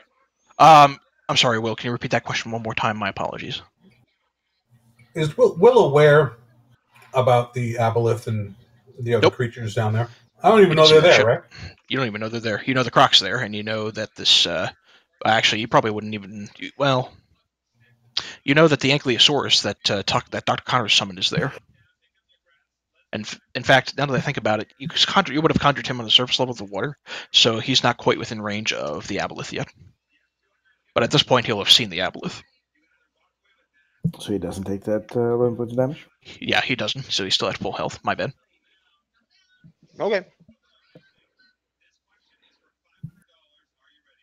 So you just know there's a pitch black ball and a giant fish that got dropped into the water. Yep. You saw the crocodile and Isn't. You saw Isn't bamf to the surface level of the water, and then a darkness globe cover over him and the crocodile there. Meanwhile, That's weird. Tegan's over on the island dealing with two creatures on his own. Yeah, I'm gonna. Hold on, what's my range on this thing here? 60 feet. Okay, I gotta get within range. So, actually, I'm kind of in range now. I'm gonna fly. 1, 2, 3, 4, 5, 6. And he's doing some damage with that trident. Let's see if we can do something about that. I'm gonna cast. Will is going to start playing a tune. Bio, do do do do do. And they're gonna cast that on the trident. Okay. So he immediately takes the 2d8 fire, and you have to make a con save to hold on to it. Yeah. Which he fails. The trident ding, ding, ding, ding, drops as he shakes his hands and cries in anger. Is Tegan enveloped by that elemental? No. He's just, the elemental's kind of slamming on top of him, but he's not currently enveloped by it. You see the mirror images are kind of circling around him too. Two of them left. I'm going to cast. I think I can cast Healing Word as a bonus action Yes. on Tegan. That being said, you already cast a spell as an action. What you can do is a cantrip as a bonus action. All right, I'll just say to cantrip as a bonus action. Can I minor illusion making the trident disappear? Minor illusion's action. It's cantrip. Yes, but it's an action. So I'm sorry. I can cast a cantrip that is a. You cast heat metal as an action. If you have a cantrip that you can cast as a bonus action, you can cast the cantrip as a bonus action. If the cantrip in question it's normally cast as an action, you cannot proceed to then cast it as a bonus action.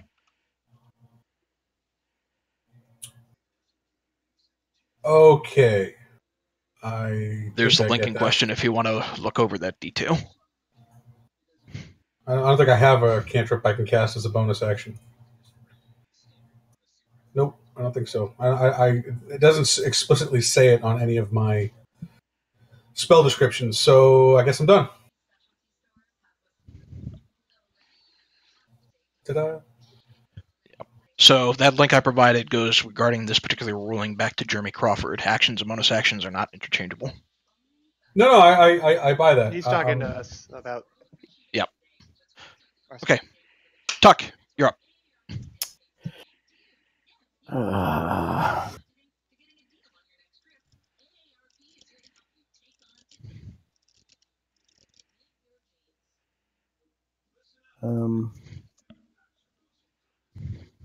Jeez.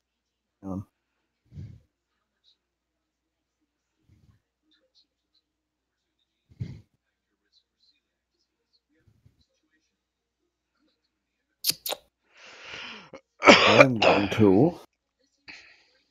I don't know what I'm going to do. What do I know? I don't know about anything under the water like everybody else. You don't know anything under the water. You know the crocodile was there and it just got engulfed in darkness. You see this dinosaur that Dr. Connors has conjured, and it's sitting at the surface level of the water. You see Will and Tegan over on the island fighting this individual with the trident who has just dropped it, and this watery elemental who can't seem to stay banished. Is the blue circle frozen? No, the blue circle is a storm cloud that is still hovering overhead.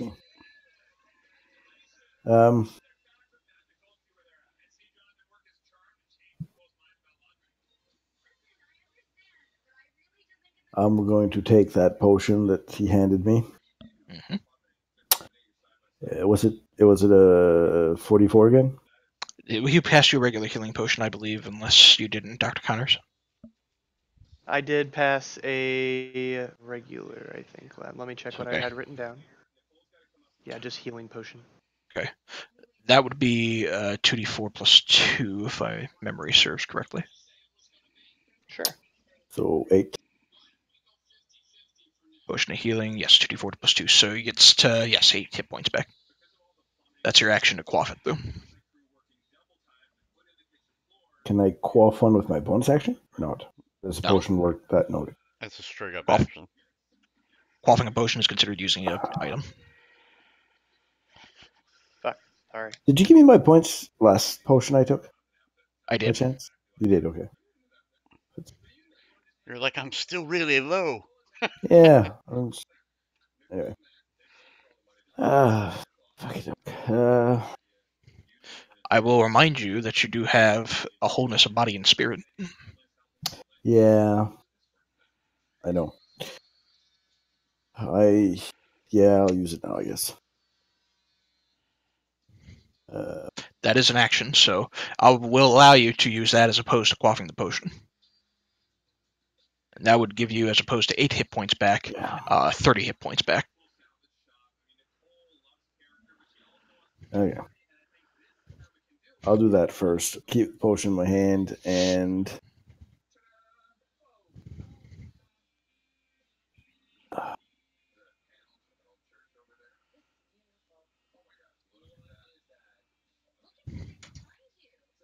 I want to.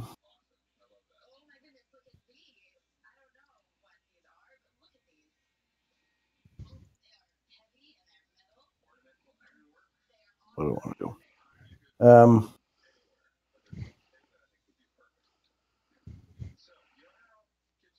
I'm going to tell the carpet to move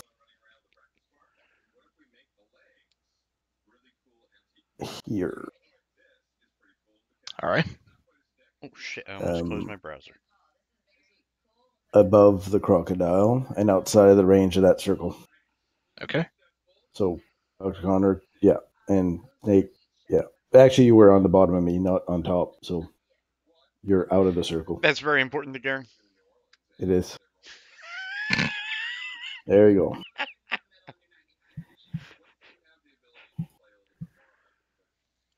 And I'm done. All right. Kaza. He will hold his action in case there's an enemy nearby. Okay.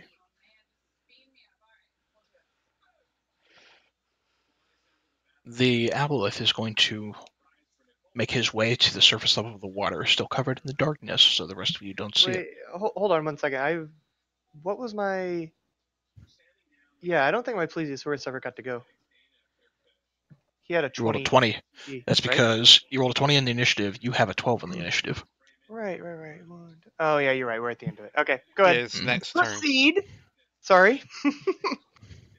As the abeloth makes his way to the surface level of the water, still covered in the darkness, he is going to make, at disadvantage because he can't sense you quite anymore, but he is going to make 3 tentacle attacks against you.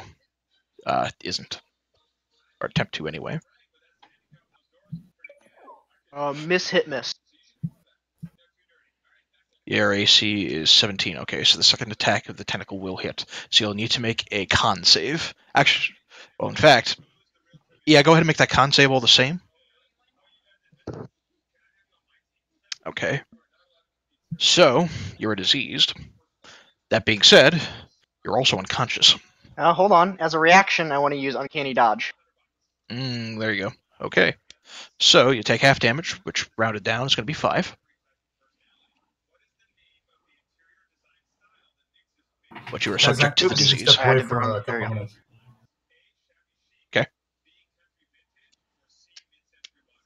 Alright. The crocodiles would go. The one remaining crocodile. The crocodile is actually not. Crocodile's kind of stupid, so he is going to attempt to swim about wildly, trying to get out of the darkness, and isn't. You can make an attack of opportunity against him if you wish. Fuck yeah. He just burned his reaction. Well, I did, yeah, that's true. Okay, so 10, 20, 25, 30. It's going to swim around out in that direction. All right, Kent, you're up. Oh shit. You see the crocodile swimming out of this globe of darkness below you. Right. I do.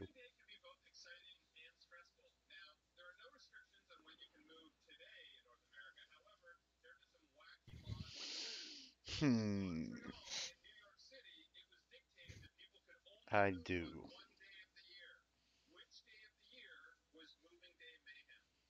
Well, shit.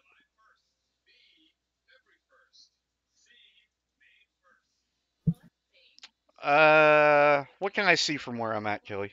Just as You a. can see the crocodile below you, and you can see Tegan fighting off a water elemental and this kilted individual off on the island.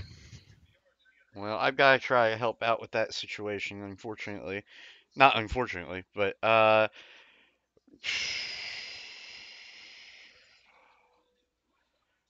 You also see this goblin still throwing daggers down at you. yes, I know. Should I just subtract the damage now? Not yet. Alright. Um.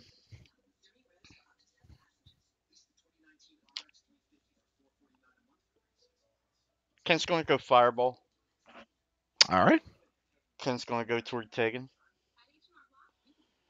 And Kent's going to cast that level 4. He's not going to hit Tegan, but anything surrounding him and, what do you call it? Saving his friends. Holy shit, I don't think it's that big. 60-foot radius? 20 That's foot what she radius. said. Oh, Fireball. Fireball, where the fuck? God damn it. Sorry, Kelly. Fireball, and he's going to cast that at level 4. All right. Ooh, So that low as fuck. that is indeed a 20-foot radius, dropping it on top of him, evocating it around Tegan, and adding your School of Evocation on top of it. So this is Dex save. All right.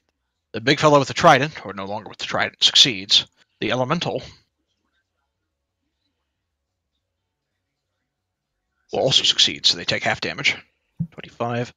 So 12. 25. 12. Yep.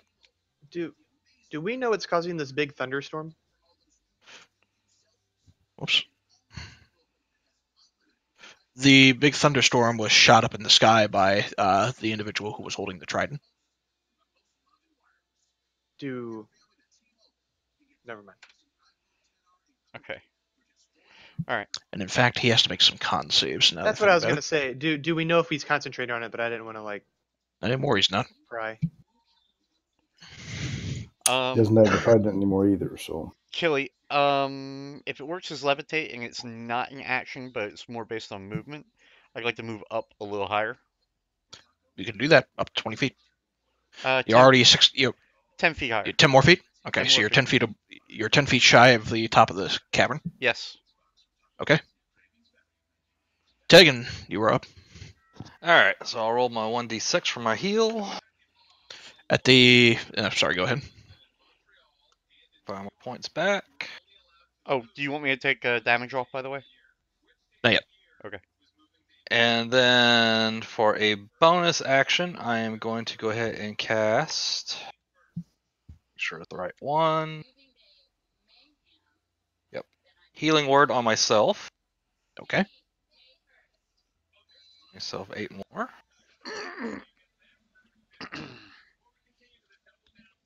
And then for my action, Killy, I'm going to pick up that trident and I'm going to throw it through the portal. What a hero! Wow. Okay. Bold strategy, Cotton. I love it. That's everything I ever Okay. wanted. You pick up the trident and you move to throw it. I need you to go ahead and make a dexterity check. Okay. Please don't roll a A 3. dexterity check to see how fucking cool you look. actually get my mouse over dexterity. You pick up the trident. You hear this individual goes, "Wait a minute! No! No!" You throw the trident, and it sticks to the coral about 2 feet shy of the bubble. Oh well. I say worth it. Don't you be throwing away my new weapon. If only you had cast guidance on yourself first.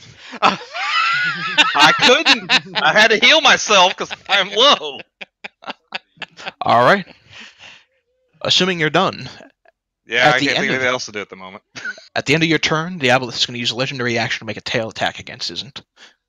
Why me? There's a fucking giant dinosaur behind him. You can't There's see no it, eyes. Doesn't hit. doesn't it? All right. The lobster creatures are going to swim their way up, and they're going to attempt to hammer you with their pincers. Miss. Miss. Miss. Ah! That's Good. the first one. The second one Come on, get the fuck out of here. will hit you. No. God damn it. Okay. So, you drop unconscious. Furthermore, Can they fucking see in this? no, that's why their attacks are at disadvantage. Well, actually, They can't see me. It's uncanny darkness. I would actually argue that now that you're unconscious, we don't see the orb, right? It Yes, is. because he's not concentrating on it. So darkness causes magical darkness. The darkness spreads around corners. Dark vision cannot see through this. Non-magical light can't illuminate it. Point you choose an object you're holding. Blah blah blah. If any of the spell's area overlaps with an area of light created by a spell, second level or lower, a spell is created by the latest dispelled. For the sake of argument, it's covered in complete blackness, so they're kind of attacking wildly in where they knew you last were, because they saw you vamp up. So they kind of are attacking blindly in that direction. That's why their attacks have disadvantage. That's why so many of them missed. And you did make it just one small. You should have made a bigger I think area. It only goes 20 feet. They don't. Yeah. Oh, you suck then. 15 feet, excuse You me. should have made it All right. bigger. So- I made it as big so- as I could. So A, you're still diseased. But Oh yeah. B, I know what that. The best part is I know what that disease does, and I fucking hate you. B, you're unconscious in the water. You're at the surface level of the water, so you're not drowning. And C, with the globe gone, all of you can now see these creatures. I thought the globe was in concentration. Didn't you? It is just say that? concentration. It is It is? constant. Okay. All right, the plesiosaurus. He is very pleased to be finally going. He's gonna kind of dive into the water and attack this guy here. All right. Bam. Damn. Damn, Plesiosaurus! Get some! All of you hear an echo in your minds all at once.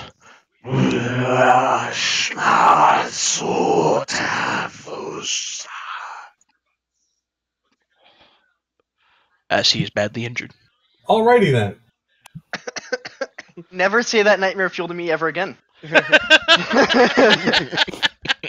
You should have heard the first week he got the voice modulation. Yeah. It was the Every Halloween time I fought episode. against Sir Eddie Brock. All right. As a lair action, the water is going to surge out from the center of the lake. I need Ka, Dr. Connors, and Tuck to make strength saving throws. How high up are we? 20 feet. Who took us down to 20 feet? Tuck, you get pulled into the water and are You knocked did, I prone. think. No, I definitely did not.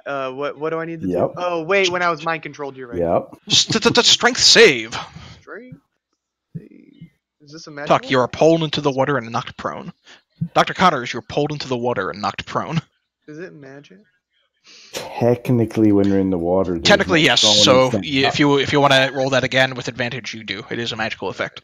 Hold on. There's for the snake. Okay, snake's fine. And I'll roll the string. You're still pulled into the water. How can you be prone only- in water? Yeah, that's what I mean. It says- You can't be it prone in says- the water. It says you've pulled 20 feet into the water and knocked prone. But you can't be prone in the water. Did you? Well, it might say that, but did you write it? Because if it says that and you wrote it, I didn't write it. I didn't write this one. This is a lair action of the abeloth. If you got a problem with it, you can take it up with Jeremy Crawford. I'll text him. How do you get prone in water? Gar is going to immediately duck for. You know what? Now that I think about this, Tegan, when you picked up that trident, it still had heat metal on it. So you'll need to make a Constitution saving throw to even see if you can pick it up. I would argue that he barely picked it up with the shitty throw that he made. All right, fine. Gar's going to Yeah, give me at least credit for do the idea. slide. Gar's going to slide down and attempt to pick it up and hold onto it. He's going to have to make a con save. Athletics check.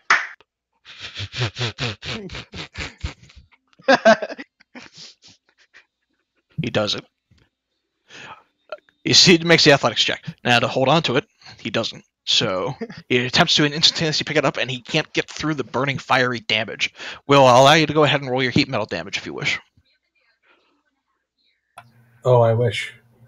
Hold on. That's 2d8, I think. Yep.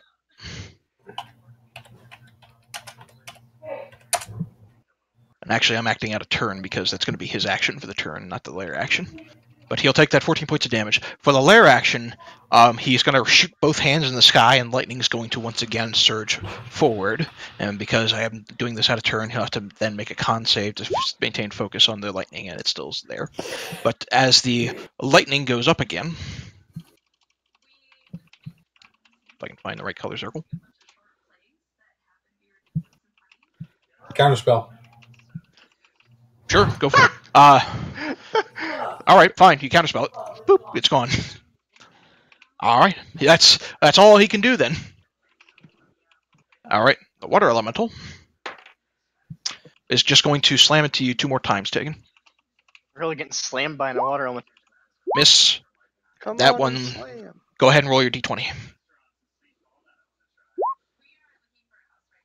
All right, it slams into one of the 2 mirror images, and that one's gone. Okay, we got one up. Dr. Connors, How do You are I get pulled- unprone in water? Half Half my your movement. or half so your movement. even if I come up out of the water, I'm still in the water. Is that right? Yep. Okay. But I'm next to this crab guy. Oh yeah. You know what? I'm gonna stay prone in the water and attack him, attack him with my weapons. If you're still suffering from prone, those attacks are going to be with disadvantage if you're melee attacks. Fuck it, just make me upright then, and I'll use no. I'm not gonna move out of the water, so I'll just stay here Okay. upright. So and not prone. so both of those attacks will land. Cool. And I believe he takes the full damage. He does indeed. All right, you slice into this creature. You hear gurgling noises as bits of plasma and goo just begin to kind of spray over you. Isn't. I need you to make a death save for me. Yep. 1 success. Will. All right. He tried and failed to pick up the thingy. Mm-hmm. You tried it? Yep. Let's, boy. There's something I can do here.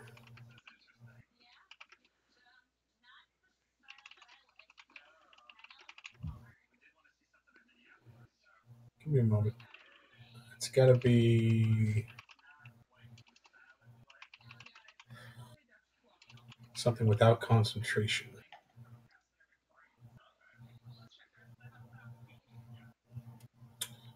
Bear with me. I'm sorry. Sure.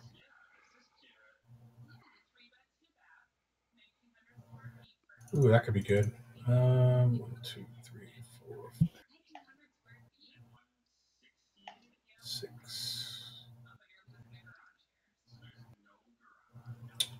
I'm going to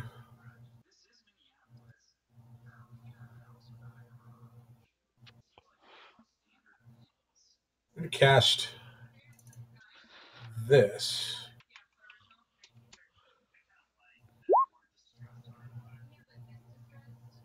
Ooh. Okay. And that's a 20-foot sphere, 10-foot 10-foot radius. radius.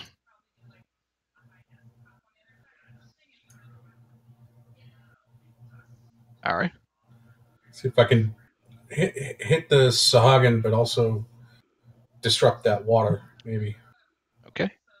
So, first off, we'll have Gar make a con save, which he succeeds, so he'll take half damage. But he's looking pretty badly hurt at this point.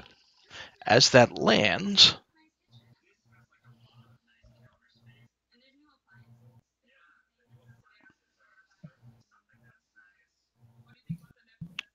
let's see.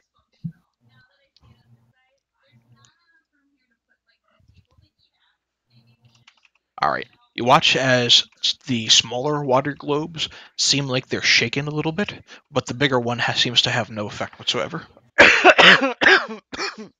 Pardon.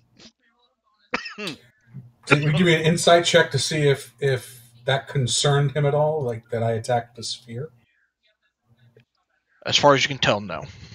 All right, so I didn't concern him. Okay, well, it was worth a shot. As far as movement goes, I'm going to.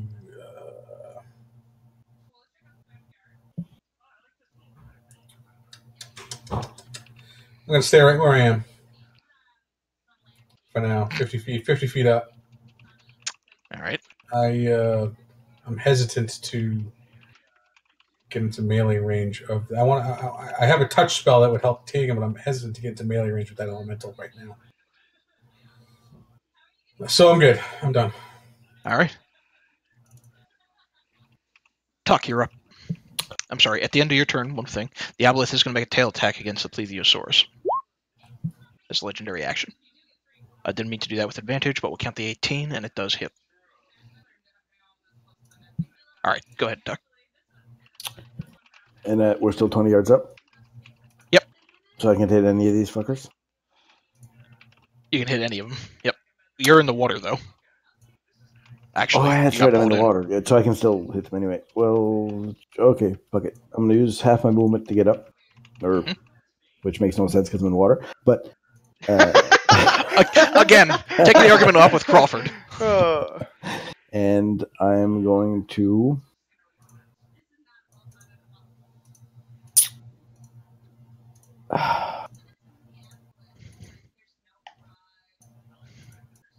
move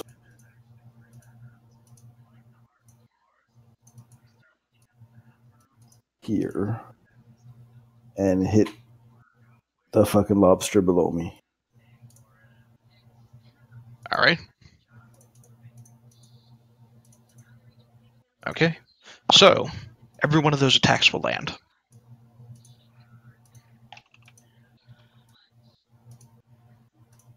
That lobster's looking pretty badly injured, but he's still standing.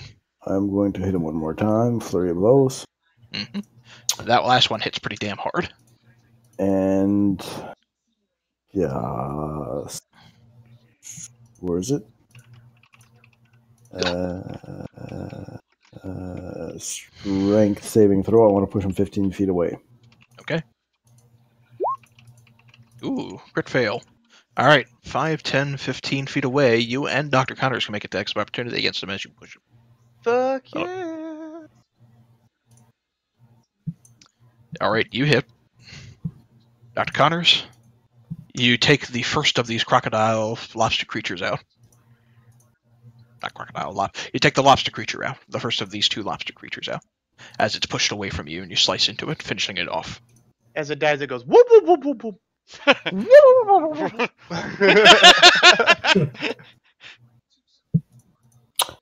And I need a doctor.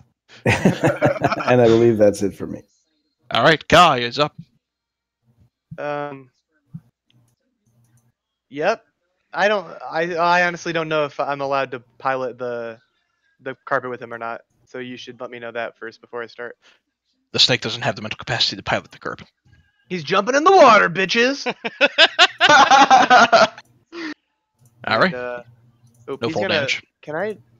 No fall. Did you say No no fall or damage. yes? No. No, Can I jump like not right that. on top of where Malik is? Not Malik. Sorry, isn't. I jump here. and like dive down underneath him? Or I guess I could jump here and then dive down, I suppose, is what I'm trying to do. Sure. Okay. I just want to be in range of Kraz McGee and the snake penis guy. The snake penis guy. Yeah, this guy right here, The whatever he is. abeloths. The Yes. abeloths, yeah. Alright, cool. I'm gonna attack both of them. I did not mean to do Where- advantage. Oh, you're on top of isn't. Okay. I'm gonna be underneath of him. Like in the water Okay. underneath I see. as Okay, he's on okay. top. Yeah. Yeah. Sure. So it's there underneath the water. So Alright. she's dead. So that was Crab Monster, and then here is Diablo. All right. So, you attack the crab monster. The crab monster looks like he's completely immune to poison damage. The big Surprise, fella, surprise. who you so wonderfully described as water penis, is not immune to poison damage, so he'll have to make a con save, which he crits on. Okay. Of course he does. Half a 20 is 10, right? Or I don't. Oh. He took a pretty nasty hit. Okay. All right. Are you done with him he then? did. Yeah. All right. At the end of his turn, the aboleth is going to immediately tail attack Ka. So Ka takes 17 points of damage. I'm just going to move He these was so I can prepared see. for this moment. That's fine. And then from there, the aboleth is going to immediately swim around on his turn and make 3 tentacle attacks against Ka.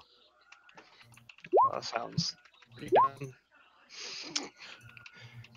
The first 2 of those tentacles will hit, so he's taking 22 points of bludgeoning damage, and I do need him to make 2 subsequent con saves. All right. Here we go. 21, 12. All right, he is diseased, Cool. which doesn't have any immediate effect as far as you can tell. How very hentai. The crocodiles will go next. The single crocodile will go next. It's going to swim right up to you, Dr. Connors, and attempt to bite you.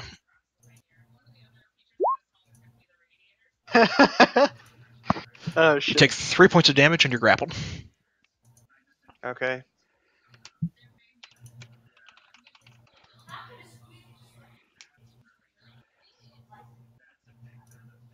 All right, Kent, you're up. Blah. Blah, blah, blah, blah, blah. Well,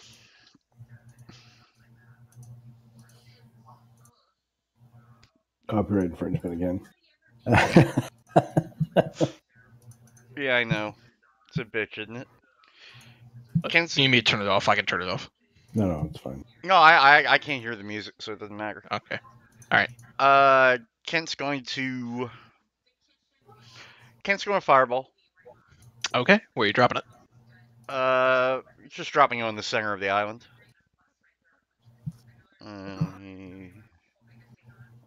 Yeah, and I'll be at level 3. Alrighty. And let's hope to God my dice actually roll better than fucking it did before. Fireball. Yeah, because that's rolling real hot tonight. 3 fucking 1s. Fuck you. Alright.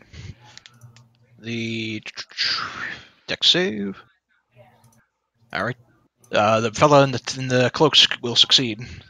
And the water elemental will fail, taking the full brunt of the damage.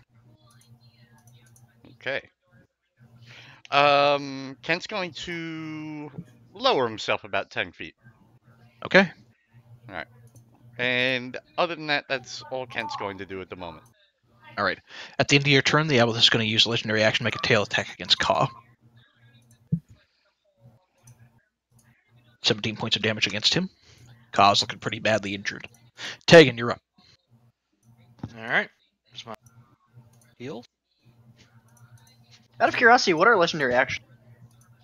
I get a fixed pool, which regain at the start of the creature's turn. At the end of anybody else's turn, I can burn a legendary action to do something. Ah, okay. It's hey, this monster wasn't strong enough. Now he's OP. But So I like it. Yeah, I do too. I don't know when they added those in. I don't think they were in 3.5, but I like them a lot. They weren't in 3.5, that's why I was curious. Yeah, They're specific for 5th edition. nice. The a large part of 5th edition is the action economy. The more actions you have, the more powerful the creature is. So legendary actions make especially already deadly creatures within D&D really fucking deadly. You know what 5th edition did do as well? They got rid of my fucking summoning dire badgers. Fuck D&D. Yeah, they gave that over to druids. Kagan, you're up. All right. So is heat metal still on the trident? Yes. Yes. All right. I'm picking it up again because why not? So you want me to do a Constitution saving throw? Yes. Or... Against Will's spell save DC. You Oh, can pick it up and hold on to it. All right. Then I'm going to immediately cast Hidden Path. And I'm going to BAMF, as soon as I get back to clicking on myself, to over here. Okay. And let's see. So that's action. That was my bonus action. Yep. Oh, sorry. I mean to click that. Yep. I'm good. Okay, you're just holding on to the trident then? Yeah, for now. Okay. At the end of your turn, the abeloth is going to make another tail attack against Ka. That's going to miss. Chul, the Chul, he's actually going to shift over a little bit, and he's going to attack the Ankylosaurus. Attacking first with his pincer. I don't know what. Okay, so that'll hit. And it is large, so it is grappled. And then once it's grappled, he's going to pull it in and attack it with his tentacles. I need the Ankylosaurus to go ahead and make a con save. What is? Oh, you're my dinosaur. Okay. Plesiosaurus, Yep, Ankylosaurus, whatever. Wait, hold on. Would it even bother to roll that disease on that plesiosaurus? Sure. Gilly. What? Would it even bother? Would it Have a bother roll the con save. Plesiosaurus? Yeah. Well, I mean, like, I mean, it'll get paralyzed if it fails. For the Oh. abeloth, that's one creature out of the way. no. Oh, you're rolling for a different disease. He's talking rolling about the disease. Yeah, he's not rolling for the disease against the abeloth. He's rolling for the disease against Yeah, that wouldn't do much good. That's why I was like, It's there's your- no point. But It's sorry. the Chul's poison he's rolling against. Okay. Yeah. Sorry. He I thought you were talking. succeeds against it. All right. And then at the end of the Chul's turn, the abeloth's going to spend his last legendary action to make one more tail attack. You want to use it for a water bottle tomorrow? Ka is unconscious. About to say.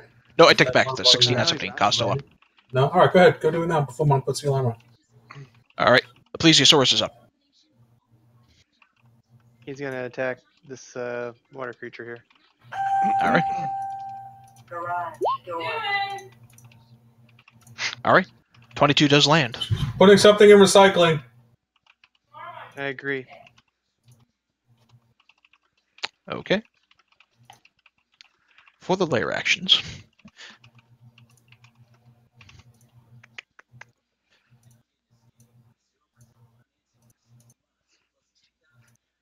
Joey's like, what's the evilest thing I could do here? Kent. Yep. Kent the Goblin rains down more daggers on top of you. You take 5 more points of damage. Yep. And then Gar over here is actually going to use his lair action to cast Cure Wounds on himself. And because he's spending a lair action to do it, he regains the maximum number of hit points from the spell, which is 28. Ooh. And then it's his turn. He is going to shift 10, 15, 20, right up next to you, Tay. I'm gonna counterspell that heal. Okay. It's a layer action, I think, right? Can he do? Yeah, that? but he's still casting it, so yeah, you could still counterspell it. If it matters, I have to use a 4th level slot, so it's one level higher. He's had enough, so he's going to move forward. He's actually going to be over here, and no, I take that back. He's going to be over here, and he's going to call lightning at 5th level. Counterspell it. You already burned your reaction. You can't counterspell it. But I can. You can. You're going to have to make a check if you're going to counterspell it, though, because he's casting it at 5th level. Yeah. What do you want me to do? Intelligence check. Yeah, well, that worked out so well for me earlier. Hold on. Wizard, smartest guy in the group. Yeah, never gets a fucking intelligence save ever. Just a check. Yep. Oh, well, guess what? Wow. You burn that action, and it's far more powerful than you could possibly imagine. Yes. He is thoroughly pissed off as this storm cloud begins to rise, and he is going to call lightning down right on top of you, Tegan. I need you to go ahead and make a dexterity saving throw. Okay. You take the full brunt of the 39 points of lightning damage, and you are knocked unconscious. Yep. As the spear once again clatters, the trident once again clatters to the ground.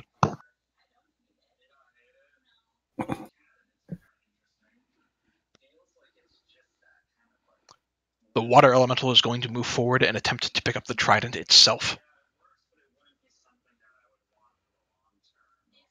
And it does, holding it in its hand. Dr. Connors. I'm gonna cast Healing Spirit on top of the drow.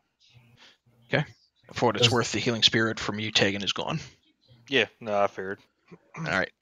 The healing spirit is conjured on top of the drow.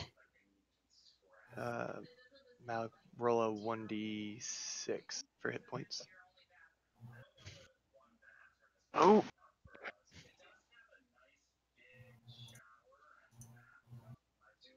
All right, you get 6 hit points back. Reset your death you saves. made me a circle. That's awesome. Okay, sorry. Oh my god.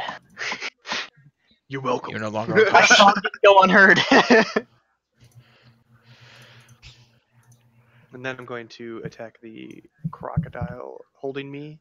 Actually, Mhm. what? How do I attempt to escape from this? You would I just have get to hold to- that at the end of my turn, or how does that work? You would have to make an action if you really wanted to escape. The DC would be 12. You'd have to make a strength check. I'll escape when he's dead. Okay. There we go. Wow. You will escape when he's dead. I imagine you actually say that out loud. I'll escape when he's dead. Stab him in the face. Yeah, right through the eye. You say that, I'll escape when he's dead. Right through the eye, you hear the crocodile whisk around in pain as you're released from its jaws. It's gone. You obliterated it. Is if Oh. someone shot the thing in the top of its head in the sweet spot, they might call it, in the bayou. In the bayou, down there in the bayou, down there in that sweet spot. When I attack, so does Ka. I didn't mean to do advantage with the 19 on the this guy here. Okay, that connects. Then I will. And move up he'll make a second. con save. Alright, he succeeds against the worst brunt of the damage. Damn. 17. So that's pretty good. Alright. Alrighty. You're back on your feet, so to speak. So my question to you now is, what did you roll on that 1d4 for me? Or did you not roll 1d4 1d4. for my disease? Oh. The disease doesn't take effect until a minute has passed. Okay. In that case then, I will chill. No kidding, girl. I will chill. Damn it. Damn. Chill, mom. I'm gonna go ballsy here. I'm going to move here.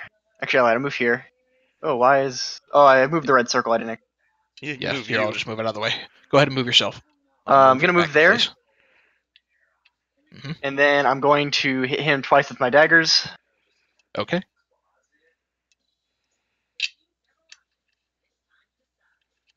Oops. Second one should be offhand, so -5 off that. Okay. And then the first one hit, sneak attack as well. Alright. Your adamantine daggers sink deep into the flesh of this creature. You hear it cry out once again.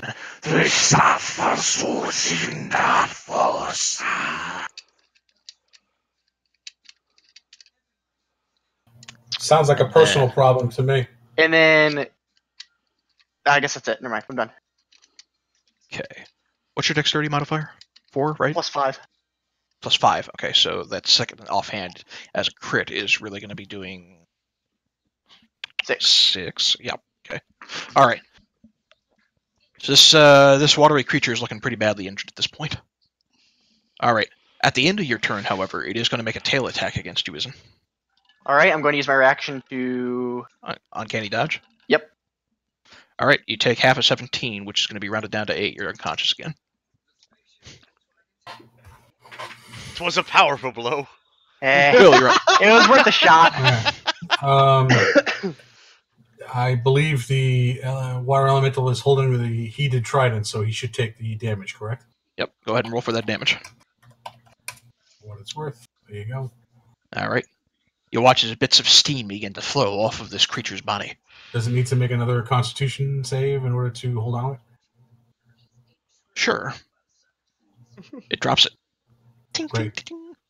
Will excuse me while I whip out the wand of magic missiles, and I'm doing a full barrage in this sissy skirt wearing bastard's face.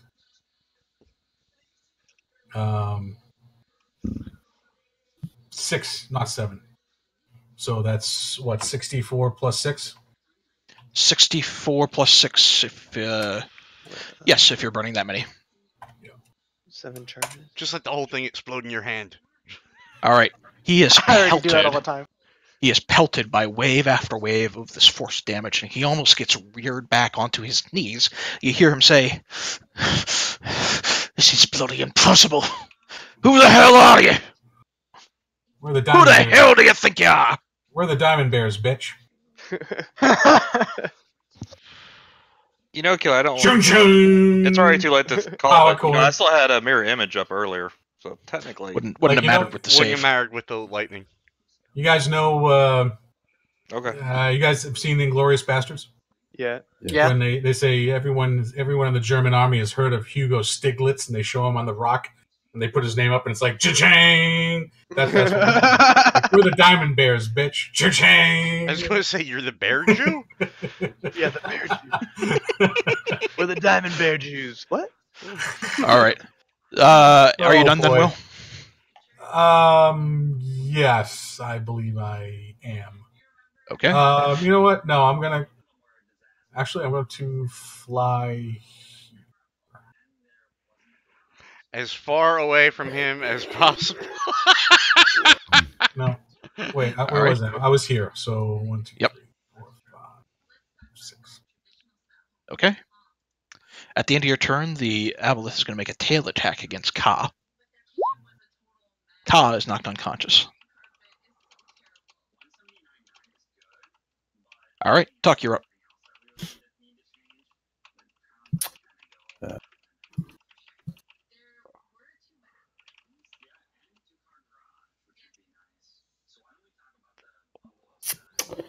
I'm going to move here.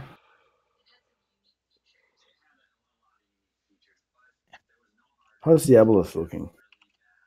Pretty badly injured. Then he will eat this. 9, 18. All right, Tuck, how do you want to do this? Oh, then I'll hold that last one. Look for the orifice. I want to, with that last punch, I'm going to reach in, grab his tongue, and rip it out of his face. Okay. You reach in with that last punch, and you grab your fist going right through the toothy maw that is this creature, and you hear it gurgling out in pain. You hear cries of defiance in a foreign tongue echo within your mind, but you don't give a damn.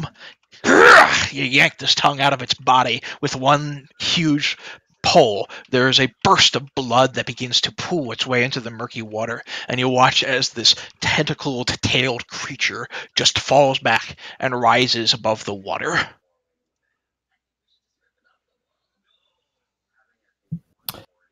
And I'm going to hit the other one with that last punch. You bugger. It connects.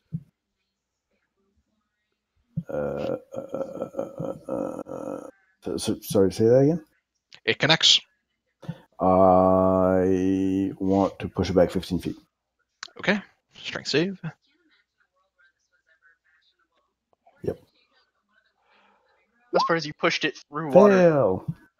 You push it hard through water. Monk shit, And yo. If I can be tackle prone, up it can be pushed. That's all I'm saying. All right, you make one more swing with it at the staff, and you badly injure it as it's pushed back into the water. From the island, you hear Gar yell, "Ah, damn it! Do what you can to finish them off!" Ka needs to make a death saving throw. All right, one success. The abeloth is dead. At the top of the round, Kent, you're up. Hmm. Let's see here. Um, Water elementals, how fucked up looking? I mean, is it just like a little wisp of water now, like wiggling? It's not looking great, but he's not exactly on the verge of defeat. What's more important is you see him raising two large fists over the unconscious body of Tegan. No, I know. How's the other guy looking? He's not very good off either. All right, because Kent's going to cast another fireball, and he's going to spare, obviously, Tegan. And let's see if I roll any better this time. Like, maybe something other than a fucking 1. Hold on. Let's try that. Yep. Fireball. Submit. Aha! Fuck That's you. better.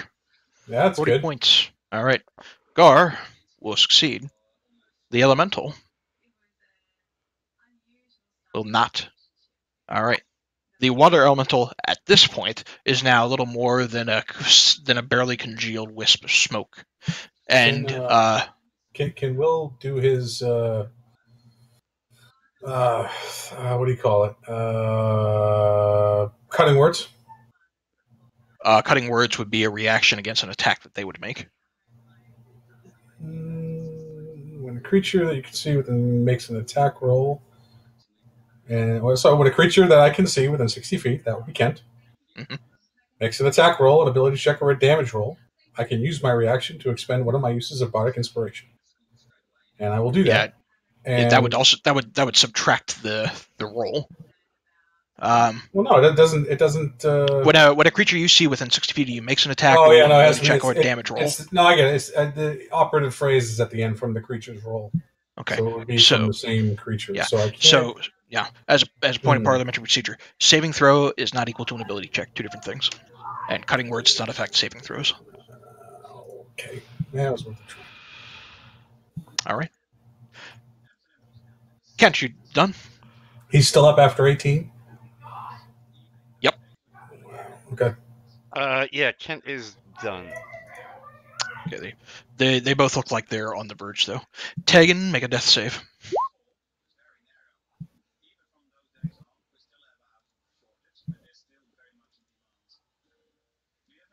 All right, one success.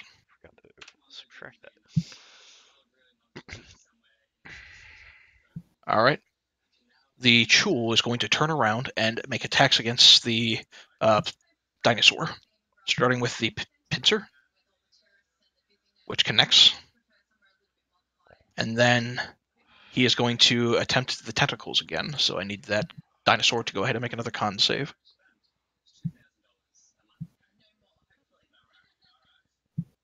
All right, succeeds against the poison. And it's his turn. The dinosaur will bite it back. Okay. Mm. All right, bite will not connect. He says that's okay, and he moves away from it, allowing you to take an attack of opportunity if needed. He's going to dive down a little bit. He's grappled, he can't move. Grappled, says who? Says the pincer that it connected. You pincer bitch. Okay, I didn't need one to attack. I already did. Fuck me. Alright, he does nothing. Okay. As a lair action, Gar's going to attempt to cast Cure Wounds on himself. Are we seeing another counterspell here? Unfortunately not for me, because I'm out of 3rd level spells. Will? You can use a higher level slot. Use it as a 4th level slot. Yeah, that's what I did before. Yes, I will use a 4th level slot to counter that. Okay, his lair action is countered. On his turn, he's then going to just use his action to cast Cure Wounds on himself. And he's going to cast that at 4th level.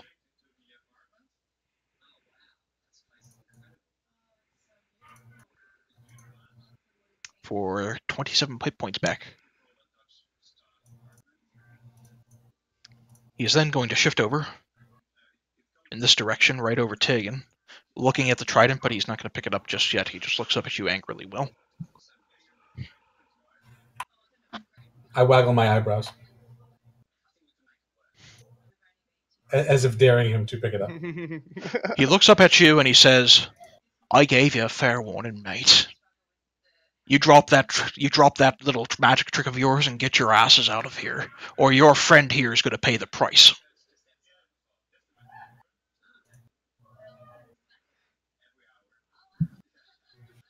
His turn's over, though, right? Not yet. Oh, okay. Well, he doesn't have an action. The water elemental is going to hold its action based on what Will does on his next turn, or based on an action that takes place in response to what you guys do. Dr. Connors, you're up. Cool. I'll use my bonus action to move this Tuck, giving him 1d6 of healing. And then it will move through the three of us, giving us all 1d6 of healing. And Okay. I'll roll those all now in order from Tuck to the drow. So 4, Alright. 4, 1, 5.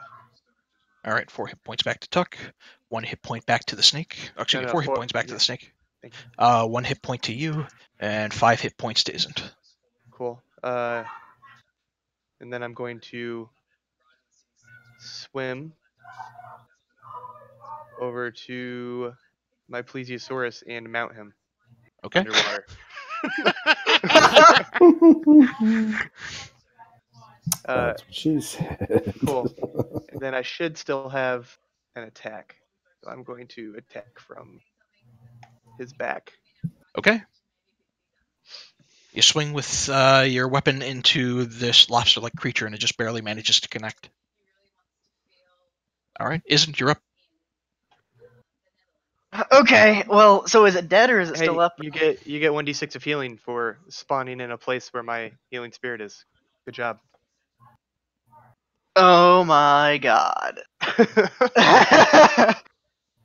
So is that crab creature dead? It's still alive, or? Crab It's creature's still alive. Then I will swim over to it. I keep moving that circle. Get out of here. And I'm just gonna stab it again, I guess. All right. One attack this time. No. Okay. It blocks you with its other pincer. And then I will use my bonus action to disengage and move back 5. Okay. Will. Gar is almost ready to give a command to the water elemental. It's holding its gigantic watery fists over Tegan. Will says, okay. I will stop heating the trident. And I do. I drop the heat metal and I instead replace it with that in a hemispherical dome around Tegan and the trident. Wow. Give yourself inspiration. Awesome. Good shit. And I yell over to the guys playing around in the water. Guys, I'm good, but I'm not that good. I can't keep dancing with this guy forever. As soon as you get that into place, the water elemental immediately goes into slam and bang against the wall of force. And in a foreign tongue, you hear Gar Shatterkeel cursing. And as a bonus action, I'm going to sing a little, say a little prayer for you, and give a diabolic inspiration to Tegan, in case he needs that for his death save. All right. Now, I hate to be that dick, but he has to be able to hear you in order to benefit from that. He can hear me. Sound permeates. He's incapacitated. Well, but technically he can. My sound is reaching him. Well, I guess it's like the same thing as like when you're in a coma. You still like perceive? No. I don't think so. He's right. I can't hear him. Don't you have the bonus action heal? I have a He bonus already action, burned but his I, action. I cast a spell, so I can't use a bonus action to cast a Wow. spell. Yep. Okay. But Tegan is pretty well protected for the time being. Yeah, until he rolls Yeah. badly. Yep, for the time being. Yeah, and I'm actually going to I'm going to move here, just outside the cloud. All right. Tuck, you're up. Wait, I'm sorry. Hold on. 5, 10, 15, 20, 30, 35, 40, 45, 50, 55, 60. All right.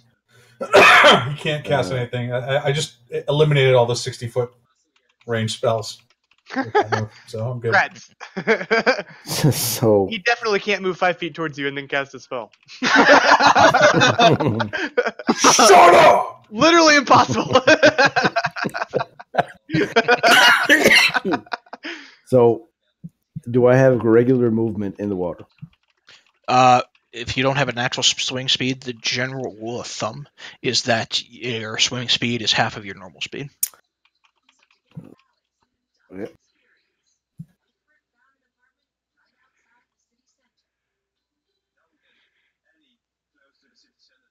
Now, if you want to argue that you try to swim your way and do some monk shit across the water, I'll allow you to make a acrobatics check, but that's going to be kind of a high DC because you're already in the water. Now, the So- other thing I will add for your benefit is even if you're not on the carpet, you can still use the command phrase to get it to activate. Well, here's the thing. I have 55 movement. Mhm.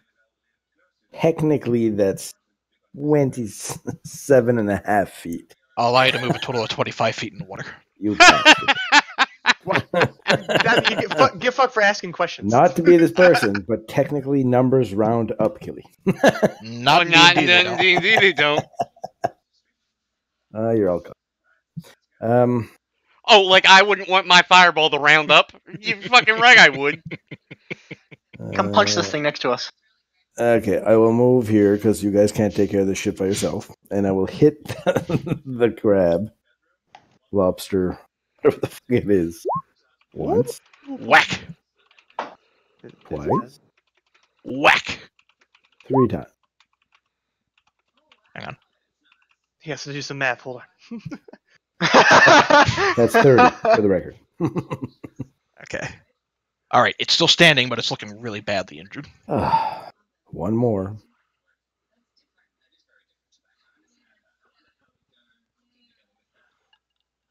All right.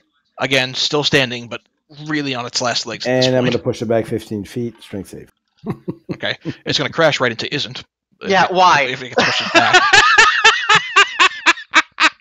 Fail. Yeah. Make an attack of opportunity, Well, if you wish. That was the goal. Okay. Still standing, but it gets pushed right back into What isn't. do you mean? Did 45 fucking damage to it. Wait, can I? Since it moved towards me, can I opportunity attack it? Only if you're a polearm master. All right. It's Ka's turn. Cobb on, you being the snake smart fuck. snake he is, he's going to. Let me see if I have enough movement for it. I do. He's going to swim down and take a 1d6, and then swim and climb atop the back of this plesiosaurus. All right. Let me roll the 1d6. Hold on. All right, 5 health. More than doubled my score. There we go. And then he'll attack the Chal. Okay. Ching-a-ling a ding dong. Damn. Yes. So, as that bite goes in, he backs up into isn't and the rest of you, and you watch this creature looks confused and disparate as its master has recently died, and as the teeth of your snake sinks in, you watch as it gives off the last of its life as it begins to sink into the murky depths below. Whoa, whoa, whoa, whoa, whoa, whoa. Yes. Kent, you're up. You see this watery elemental and Gar Shatterkeel, this individual in the kilt and everything, made out of barnacles and seaweed, just pounding against an invisible barrier that seems to be protecting Tegan for the time being. Who looks worse? Right now, both of them look. Excuse me. The water elemental looks like it's about to go.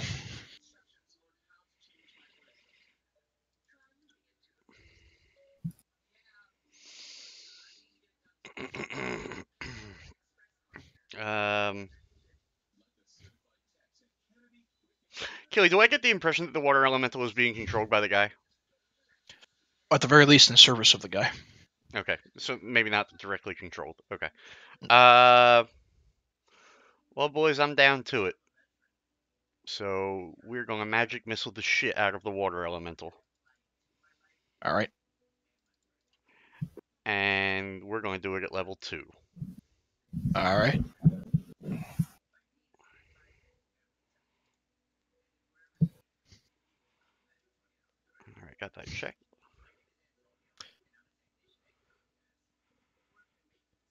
All right. You watch as the magical missiles leave your hand, as begin to sink down and intertwine themselves amongst one another as they begin to sink down right past Gar's shoulder and embed themselves into the water elemental. You see the water elemental begin to bubble with this force energy, and it begins to just dissipate as water splashes across the invisible barrier protecting Tegan, across the face of this barnacle-covered individual as the water elemental dissipates and is no more. Fuck you, water elemental. And is the carpet anywhere near me? Right now it's going to be over here somewhere. Floating over here, yeah. All right, fuck it. Then I'm just gonna hang here because I can't really Okay. move over left or right. All right. Tegan, go ahead and make a death saving throw for me. Come on, Twangy. Oh! You're He got one the hit point. Twangy! Come on, Tron. You're back on your feet. The trident is next to you, and you are conscious. But you're covered in this invisible barrier. Can I still do an action? Yeah. Excellent. This is where I heal myself. You Okay. got it. 6 creatures in a 30-foot radius sphere. So it's going to be... Well, let's drag this out. You could hit everybody but Will if you really wanted to with that. That's very much what I would like to do. All right. So everybody except for Will will gain 17 hit points back. Rock on. Will, you masterfully leave your barrier as you watch this golden healing energy make its way out of a few clicks within the barrier itself. And you watch as it begins to snake its way out and begins to cover the rest of the party as they're cured from the very nasty wounds they've taken thus far. Beautiful. And Tegan is back on his feet. Beautiful. And I'm still in the barrier, correct? Yes. Okay, then I'm done with my turn there. Okay. The Plesiosaurus is up. Aha! The Plesiosaurus, with both of us on its back, is going to use its movement to get us right there. Well, how big is the sphere that we can't enter? Sorry. It's 10 feet surrounding Tegan with the edges of it just outside of Gar Shatterkeel's range. So Yeah, fuck yeah. So it's going to take us right up there onto land. Do. going to be Nope, somewhere around the not vicinity of mean that to do big if you that. really wanted. Ah, fuck. I have to move them one at a time. Okay, here we go. Actually, Gar will need to make a con save against that earlier fireball again. I have Anyway. a question. So that's gone. Okay. As they swim by me, can I use a reaction to grab onto the plesiosaurus? You already used your reaction to make an attack of opportunity against the lobster creature. Oh, that's right. Yeah, you're swimming. Well, I can get there this time. I was just curious if I could save myself that. Is the drow down? No, No. I'm good. Oh, okay. Doesn't have a lot of hit points and he's exhausted, but he's not Yeah. down. I'm gonna use my bonus. No, that's not my turn. Never mind. It's the Plesiosaurus's turn, and I can't attack inside that sphere, right? He's not. Right. Oh in no! the sphere, though. Oh, that guy's not in the He's- sphere. He's I'm gonna not attack in him. the sphere. Fuck that guy. Attack. 17. It connects. Cool. You bite into his lobster arm. Why is it always his lobster arm? What about his lobster leg? I don't know. For his lair action, I don't know. he's going to attempt to cast Cure Wounds on himself one more time. Any more counter spells? No. He's going to heal. Alright. Hold on. I'm gonna stab it out of him. Hold on. Oh, I'm so tempted. 65 feet. You better make. I Yeah. am out of range. Yeah. 60 foot. Just. Actually, I don't. I'm think sorry. I'm I'm sorry. I don't, Yeah. I don't think I'm So in my range. bad. I'm not in range. So okay. Whoops. I was going to do it, but I'm not in range. So okay. So first off, my bad. He can't do the same spell twice in a row as a lair action. What he is going to do instead is he's going to do another call lightning. So we'll get that sphere back, and he is going to call it down on top of you, Kent. So go ahead and make that dex save. Sure thing.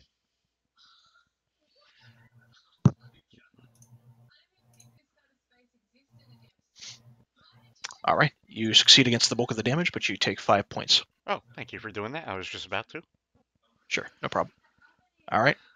Finally, for his turn, he is going to. He's actually going to.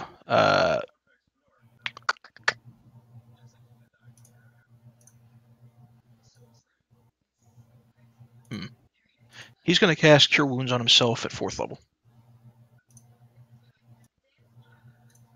And give himself 25 hit points back.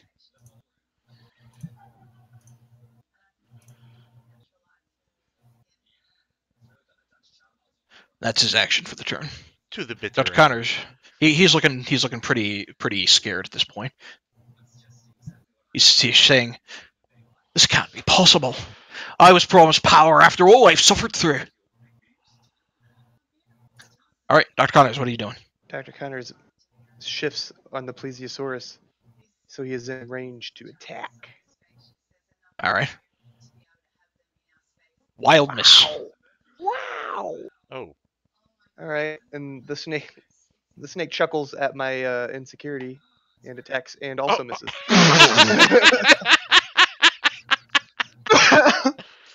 How can you noodle but fall into your bats?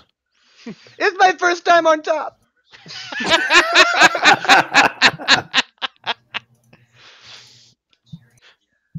That'll be my turn. Isn't, you're up. All right, I will swim 20 feet, and then that's half my movement, and then I'm going to Misty Step. 1d10. Oh, here we go.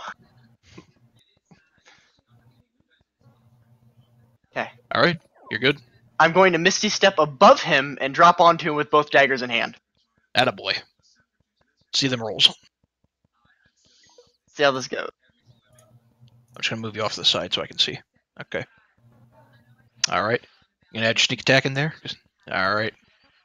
Well, there went that 25 points of health. Yeah, no kidding. All right. Your daggers dive deep into his back. He's not able to get his lobster claw up in time as he hears the bamf above him, and you hear him cry out in pain. He's staggered badly. Will.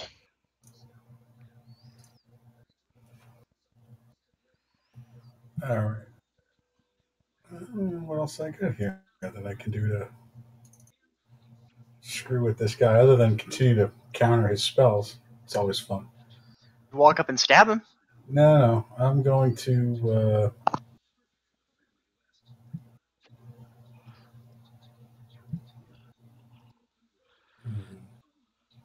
How badly injured does he look now, Kelly? It's about the same as when I left him. Originally, yes. He healed himself up, and then he just got stabbed a lot worse.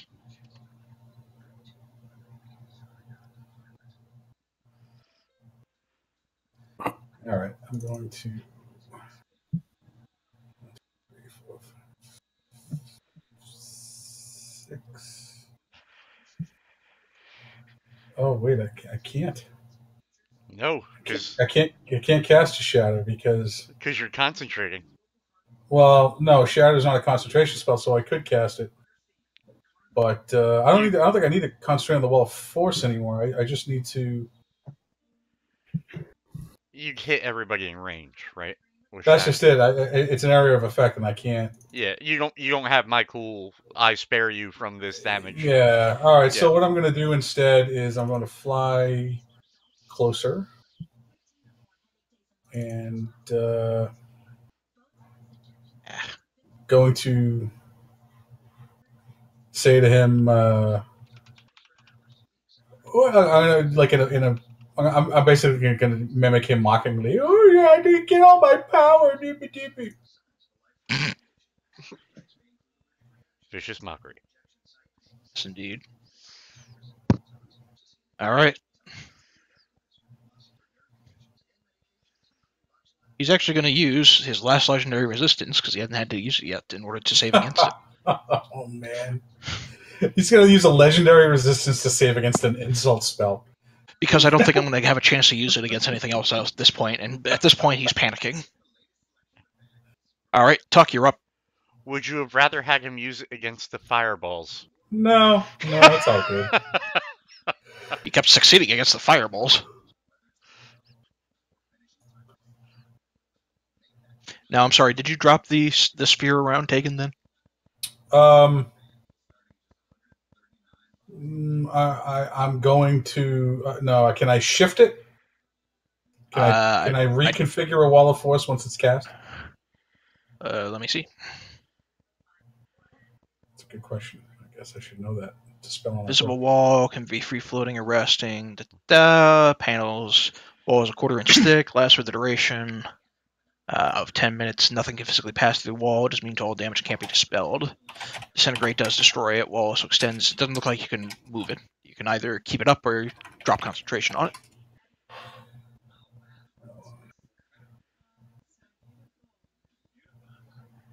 I will remind you for your benefit that it is surrounding the trident too. Yeah, no, I know. Yeah, I'm going to leave it up for now. All right. Tuck, what are you doing?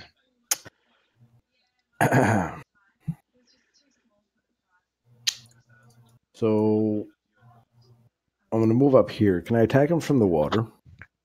Sure. I will say you can get just up barely on beach level if you kind of want to have your feet in the water and still be able to attack him. Yeah, that. Okay. Now I will hit him. 1, 2, 3. All right. How do you want to do this?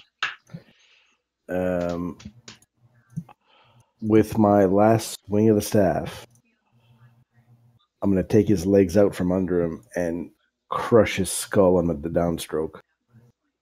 As you sweep your staff under him under the first swing, he falls backwards. He raises his hand out to you as his lobster claw out in your direction. And he says, "Go to hell, you motherfucker!"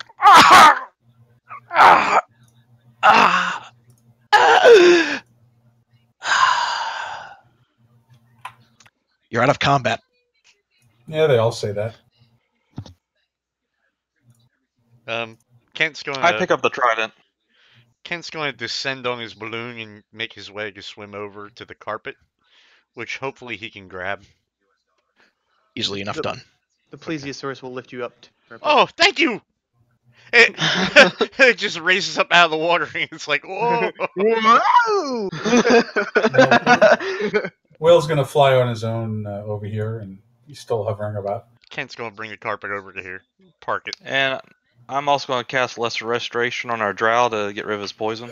Oh my gosh. No effect. It's a disease. No effect. Oh, it's a disease? It's a disease. Oh, No effect whatsoever. Doesn't matter. No effect whatsoever. And that note, I am actually going to climb back into the water. Okay. You watch as the drow climbs back into the water. His skin is actually kind of looking translucent, and it looks like Ka is beginning to suffer kind of the same effect. He's poisoned? Is that what you said? It's the Disease. And isn't being a well-trained drow warrior will share this information with you. When diseased by an abeloth, your skin becomes this translucent color, and unless you apply moisture to the body at least a little bit every 10 minutes, you begin to burn away. So can we sleep the only- here? I will try Dispel Magic on him. No effect. Still a disease. Yeah. I'm trying to help you, man. What else do you want from me? You said it was a disease, and Lesser Restoration literally says the words "end either one disease or one condition." It's because Right. of the nature of the disease. Oh, okay. If you're going to argue the point, you read that I'm description. not. I'm trying to learn. I didn't know. If it is a length of time, we could rest here. Every 10 minutes, oysters. Or 10 minutes. So like I could sleep with my feet dangling in the water and be okay. You basically have the layers lap against you. 6th level or higher. A heal or another disease curing spell. 6. Oh. And none of us have 6th level or higher healing spells. Yeah, no. Well, an abeloth is super strong and more. I vote we sleep here. How long does it last for? Well, that's up to Killy's 1d4 roll.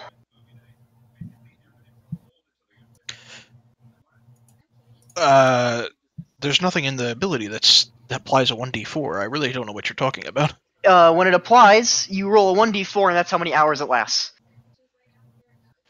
Hold on, Monster Manual It Abeloth. says that says the disease has no effect for 1 minute and can be removed by any magic that cures disease after that first minute. After that first minute, the diseased creature becomes translucent and slimy. They cannot regain hit points unless underwater. And the disease cannot be removed only by heal or another disease curing spell of 6th level or higher. They take 6 or 1d12 acid damage every 10 minutes unless moisture is you're applied. not using the mucus cloud. You're using that. Okay. No, this is the tentacle, not the mucus cloud. Oh. Well then, In fact, I completely forgot about the mucus cloud, so you guys got away with that one scot-free. That's what I was afraid of, was that. So I completely forgot about that. So you just need to keep water with you. Yeah. So the tentacle disease lasts forever until it's cured. Well, first of all, let's loot this body. So as soon as you destroyed him, he collapsed into a puddle of water and just got eaten up by the waves. Let's drink his body. I'm sorry. Let's drink his body. Is that what you said? Yeah. How do you feel about that con save, pal? Who? I said, how do you feel about that con save if you're really going to drink this water? No. Oh no, I'm not gonna do it.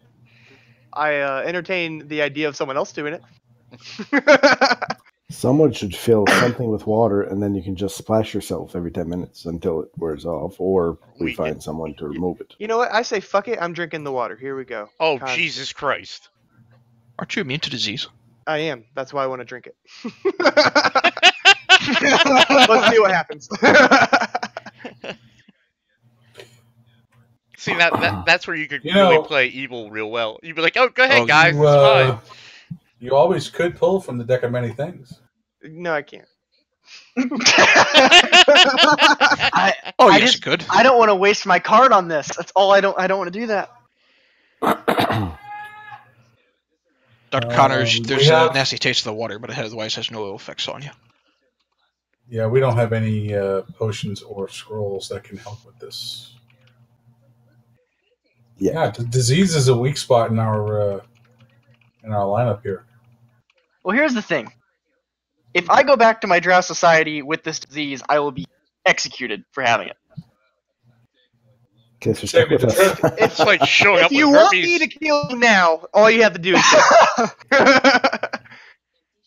Let's do. I guess we should do a search. No. Well, that's the thing. His Yes. body's gone. I mean, we can search around the area, but his body is gone. Whose body? The guy's body. His.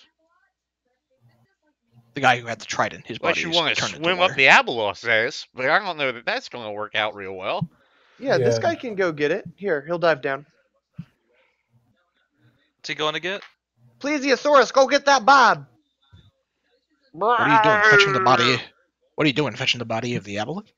No, I thought the bad guy's body sunk down. No, Is that what it's you're gone. It evaporated, dissipated. It became water and floofed away. Oh, I'm in the wrong. The only thing that's left is the trident, which I picked up. Someone should identify that trident. You drank his remains, remember? Now, Mike, out of curiosity, is this trident any way similar to the other trident we found? This one has a much stronger innate arcane power to it. It seems. Would you like me to identify it? Sure, Huzzah! I hand it to Can't they identify? With the magical word huzzah, What needs to happen to get someone in our party to dual wield tridents? That's all I want to know. Ooh.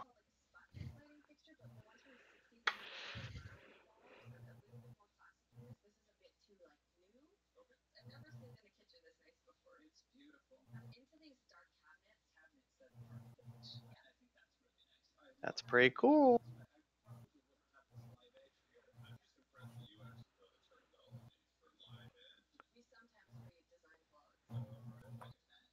It's pretty situational. Pretty cool, though.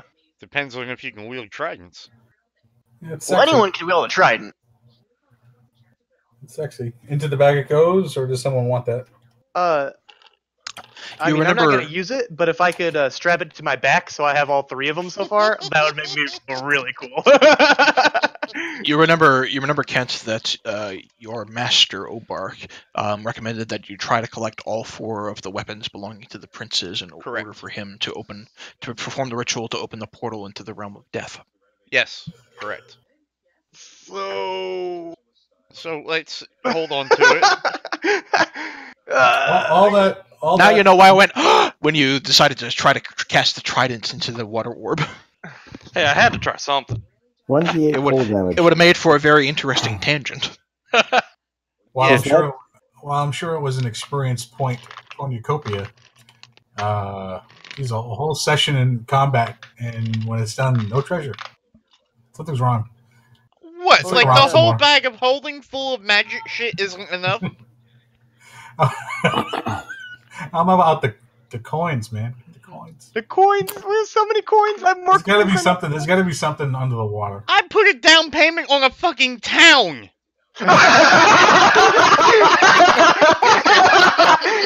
Oh shit! So, All is right, that considered a monk weapon? probably. No, because there's actually a list of monk weapons. Yeah, that's what I was wondering. I don't think a trident is Yeah. one. I'm sure it's a variation of a trident, but that would be a considered monk weapon, not a trident itself. All right. Here's what I No. this is what I suggest. Okay, this is just what I'm thinking. Let's all get a rest here. Ka and can hang out in the fucking water a little bit, and we all. If we're taking a long rest, I'll have a nice long talk with my snake and tell it how much I love it, and then I'll cut its head off and resummon it so it doesn't have this disease. That fucker tried. hey! I'm a practical man, if nothing else. Now wait a minute, he can't attack anything that's not aggressive to him, right? No, you can absolutely attack it. Wait a minute. That snake saved your life tonight. And sorry, I will old bring yeller. it back good as new, lickety split. I can revive it. I can hear You the have to burn- shotgun shells being loaded in the background. Sorry, It just old needs yeller. to die a little bit first.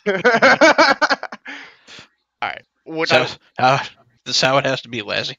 this is what I would suggest. We rest Old here. Yeller. And as much as Killy is, I'm sure, wants us to finish this dungeon, we go back to the town with the we go back to the town with the Knights of Samular. See if we can get somebody to heal our new drow friend here. We take some water with us, obviously. So Just a bucket of water to splash on us every 10 minutes. well, I have a flask here. Come on. Or better yet, we dump our heads in it. That way we don't have to waste the water. Well, whatever. Look, You have, at best, days' travel to get to the nearest town. we Then can we follow all the stream. spit on him. and everyone will believe it because, hey, that's what people do to drow. Oh. Your call, guys. Yeah, I think we should try to go back to. Well, we should long rest first. No, Yeah. I need to. let's Clear my- accomplish that before we do anything else. Now my question, Killy, is I only have to be in contact with water, yes? Yes. Okay. Well then I'm gonna sleep with my feet dangling in the water. Okay. So he could carry a bucket of water around and put his hand in it and just walk around like that. And I'd be fine.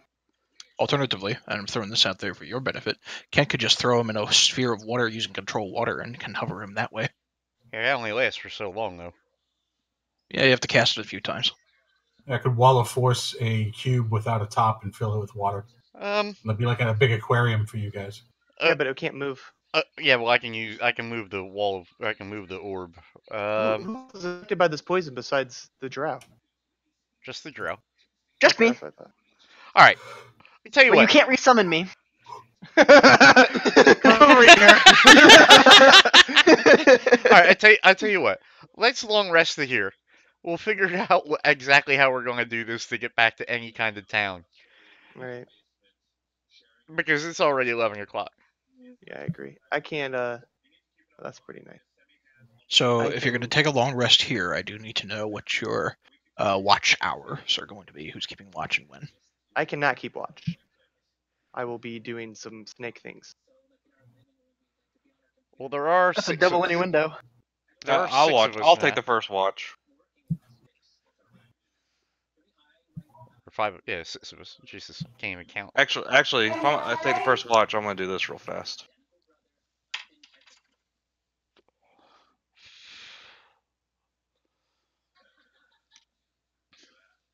Hey, Kelly.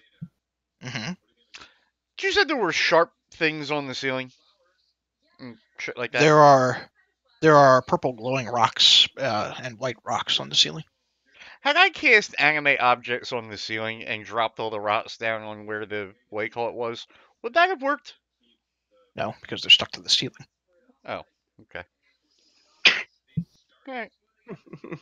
Had to ask. Whatever. No. Hey, I had to ask. I know. It was just like no. Well, I didn't have the spell available anyway, so it wouldn't have mattered, but Okay. So,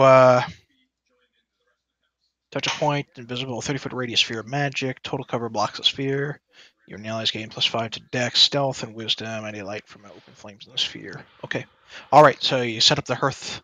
I still need to know who's keeping what watch. Yep. I'll keep the first watch. We'll keep a watch, I guess. Second watch, I guess. Okay. Kent's passing the fuck out unless anybody objects. He's spending a Same. lot of magical energy today. Okay. Fucking useless wizard. Am I? So- I mean, yeah. Go. Will kind of rolls his eyes and, you know. You have your snake by the throat and a knife in hand. You say that to him. Covered in snake blood. Useless fucking wizard.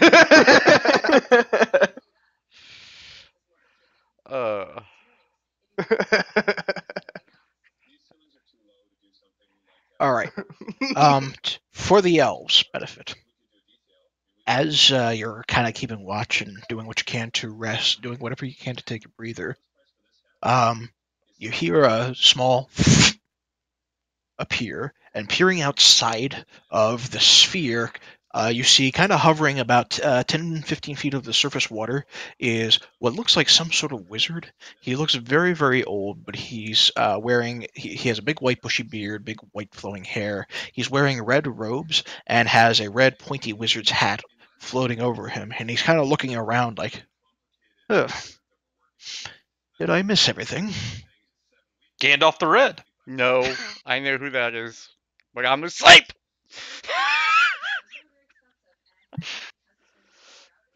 Randolph.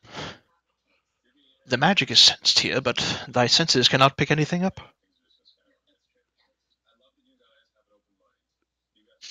Elves.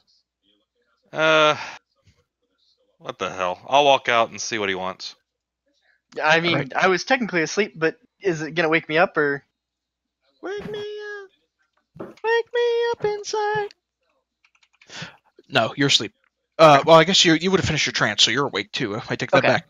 So, Tegan, as you step out, he looks down at you and he says, "Ah, knew I sensed a great deal of magic emanating from this spot. Tell me, Wanderer, what is thy name?" Tegan, what is yours, my friend? "Oh, I have many names and titles of flimsy things. I'm known as the Old Sage." but you may call me Elminster. Oh, okay. Well, nice to meet you. I think someone might want to meet you, to be actually honest with you. So then I will quickly dash back in and wake up Kentaurus. Say, hey, there's a wizard out here you might want to meet. Okay, I'm coming. Can't you walk outside of the tent or area? You wake up, you rub your eyes, and you see this old wizard with a big white bushy beard, with a red pointy wizard's hat, and in these red robes, he's carrying a staff that you recognize has a symbol engraved on it as the symbol of Mystra, goddess of magic. Can't tell if he can control himself right now, but he yeah, tremble. And jizz. Please excuse my friend. He needs a moment to gather himself. Trembling, he goes, "My name's Elminster. I mean Kentarn, or hi." Thy tongue is as troubled as, well, I don't really know what it's troubled as, but it's certainly troubled. You seem troubled. What is thy problem? Well, I run around with this bard, and no, no. Uh, uh, we are in the process of trying to stave off destruction, and the last person I would have expected to see here is you. He says, I do what I must to cover the realms of magic, though my power has diminished within recent terms. But you seems you know well of me. I should expect as much. And he begins to puff on a pipe that he pulls out of his robes. And he says, Tell me, young wizard, thy staff you possess. What know you of it? I know that it is. Hold on, and this is obviously out of what do you call it. Can I close my damn character sheet? Sorry, He really is flustered. I am a little because I wasn't expecting that. Although we have ran into Drizzt, so I don't know why. Um, this is the Golthias staff. My former teacher, Obark, uh, delivered it to me almost like in a dream, and I know that it was once owned owned by the former Lord of the Dead. He moves closer to the staff, almost ignoring you as you speak, and he begins to weave a spell, looks like Identify, and he begins to puff a little bit on his pipe, and he begins to frown, and he says, You have already trapped powerful souls within the staff. I had to do what I had to do at the moment's notice. No, You should no be more evil, careful. no evil spells were trapped in this staff, or no good souls were trapped in this staff. It is the evil souls that will empower he who controls it, and he is not ye. Well, what must I do to end this threat then? If ye must control the staff, then thy will must be bound to be greater, as he who exerts his influence over that power will exert his influence over ye. Well, so Be far, warned when meddling with such powers. I have been warned many times. Unfortunately, I I've done the best I can. I'm only human. Ah! So am I. Your limitations are not bound by who ye be, but what you choose to do.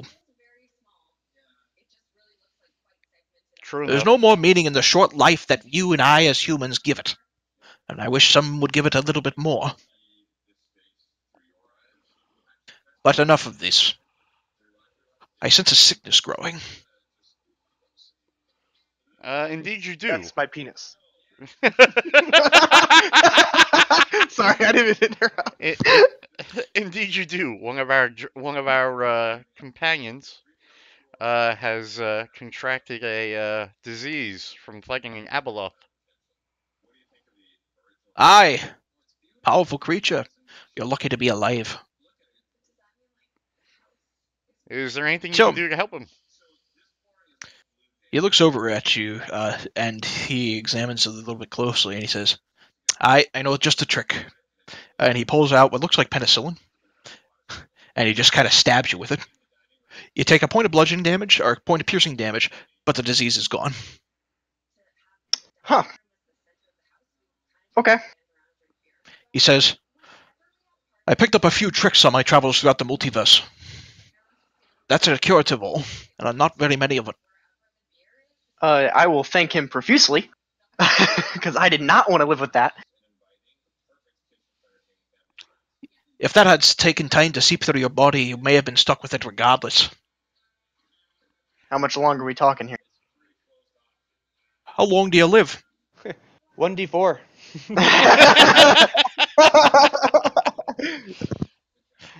I meant, like, how much longer would if I would have waited, would it have fully taken effect?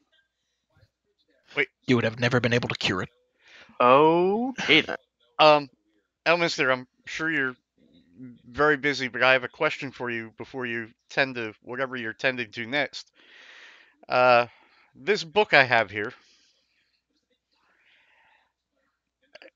Aye. will this help at all with trying to overpower the staff? I show him the book. He looks at the book, he casts Identify on it, he gives it a quick glance. He closes his eyes and utters a quick prayer, and you see his hands begin to glow a little bit, and the glow begins to enshroud the book a little bit. And he says, There. And he passes the tome back to you, and he says, A powerful magic had bound this to curse any who would dare read upon it. It has been unbound, though I cannot say for how long. Well, I thank you very much, and I will immediately begin to study it.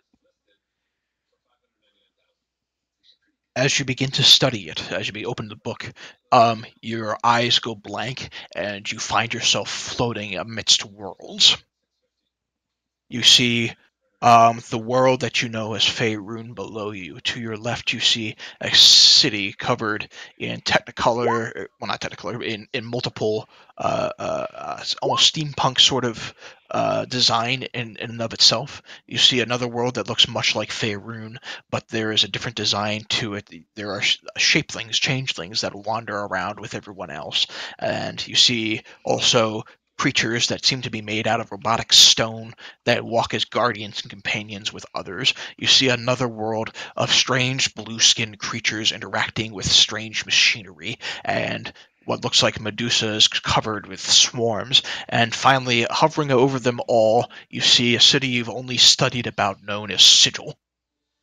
Before you lies the multiverse. Okay. I assume I really can't react, other than, I'm fucked up right now. What would you like to know?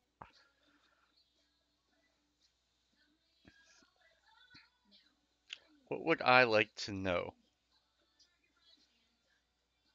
Do I have to answer right now? Not if you choose. You can leave it till next time. I think next time, because I need to consider this question. Okay.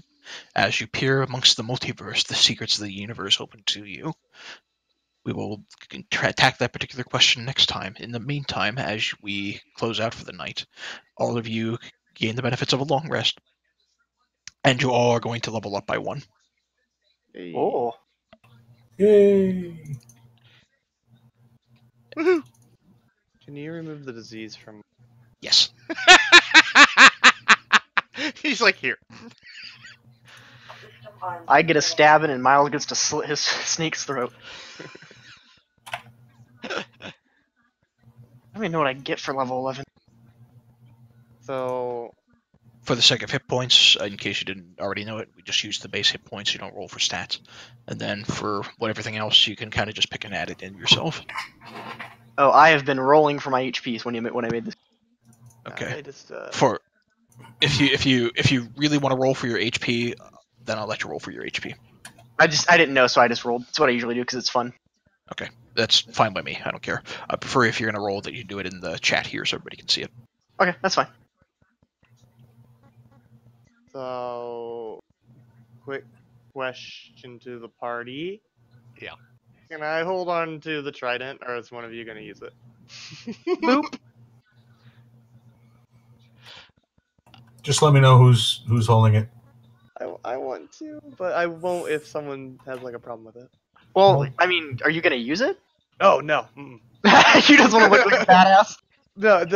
Yeah. So And he has the other 2 pieces already. yeah, and I have the other 2. You It's just a 4-piece puzzle, and I'm holding 2. you just kind of want to look like Voltron. That's exactly what I want. So I have wind vein across one diagonal of my back, and I'm hoping I can put the trident across the other, and then Sure, eventually why I'll not? be completely immobile. Because I won't be able to. Wait. You know what's funny about this, real fast? So guys know I've been playing Pathfinder Kingmaker, right? Yeah. Mhm. All right. So you can carry up to 4 sets of gear on each one of your characters. Okay. All 4 sets of gear show strapped to your back. Like if you're using like 4 great, like my barbarian is wielding like 2 like great axes and 1 ginormous bastard sword. Literally, that is on her back.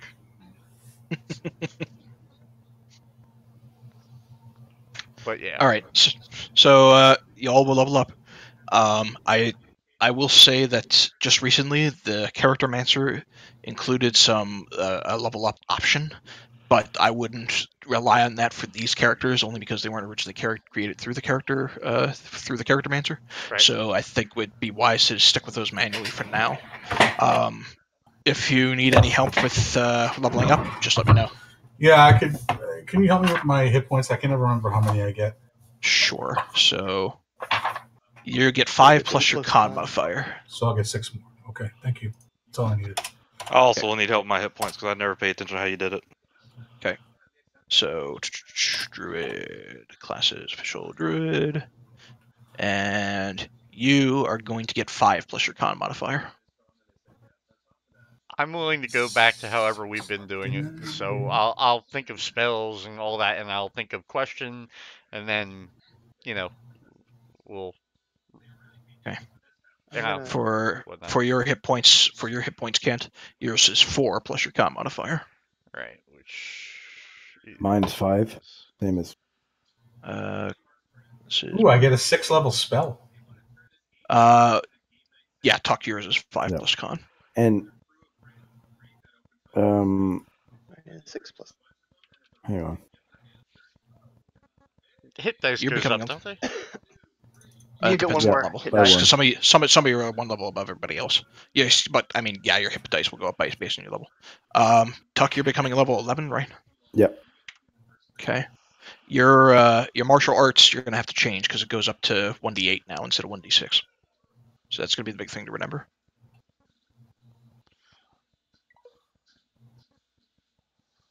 And I'll have to do my pets points since I did them wrong last time. Apparently I do not. Sure. And for your benefit as well, Tuck, because you gain tranquility at level 11, if you want to give yourselves the benefit of that sanctuary spell coming out of this long rest, you can do so. Right. So my martial arts goes to D8. Which Martial means arts goes to d8. my normal weapon damage is D8 then? The normal No. weapon damage stays the same. Is it Your martial 6? arts is your unarmed strikes. Right. So your They will normal be. weapon damage hasn't changed, but your unarmed strikes are. Yep. D8. Glorious. Let me change them all.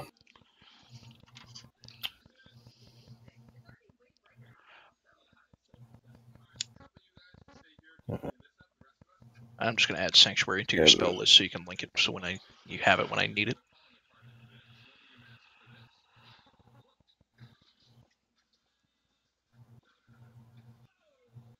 Well, I can honestly say that was a fun fight. That was super fun. Your max hit points should be 93, I think, there. God, do I hate abeloths though. Oh, that's what I thought I fixed it. Well, it was sitting at hit point maximum of 963, so Oh, yeah. I was like, that can't be right. No. What experience Sorry. points am I at now to get me to level 11 there? Or can I just change that? Change it to 11. Just you're at level 11. Yeah. We're not really rocking the experience points anymore as much as we are just Putting the level up. Milestoning it. a milestone. Yeah. Okay. It's easier to maintain a narrative that way. Yep. So my name is Miles Sloan, and I thought you just said we're Miles Miles Sloan in it. And I go, Sloan, what the fuck does that mean? Jesus. Yeah. Nailed it. So just to be clear, is Dr. Connors getting the drowned then, the other third artifact? He can Again, hold on I to do it. not need it. If one of Okay, you wants to use it. I just want to confirm that you're giving 3 of these artifacts to him. That's all. See, when you say I'm it like lawful. that, I don't know that it sounds that good. I'm only attuned to one. Hey, Kelly. Yeah. A question with regards to the instrument of the bard that allows me that if I use it to cast a charm, then it offers disadvantage on the target's saving throw if I use the instrument. Yes. When I cast it. Okay.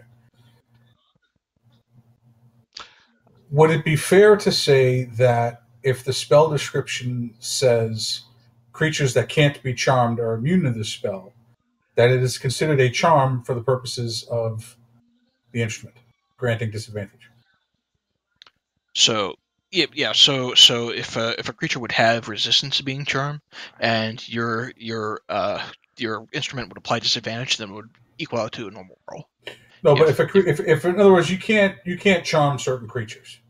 Oh yeah, if creatures immune to charm, they're immune to charm. Oh, no, but if the spell says that creatures that can't be charmed are immune to this spell, does that mean that when I cast that spell on a creature that can be charmed, it grants disadvantage? Yes. Okay.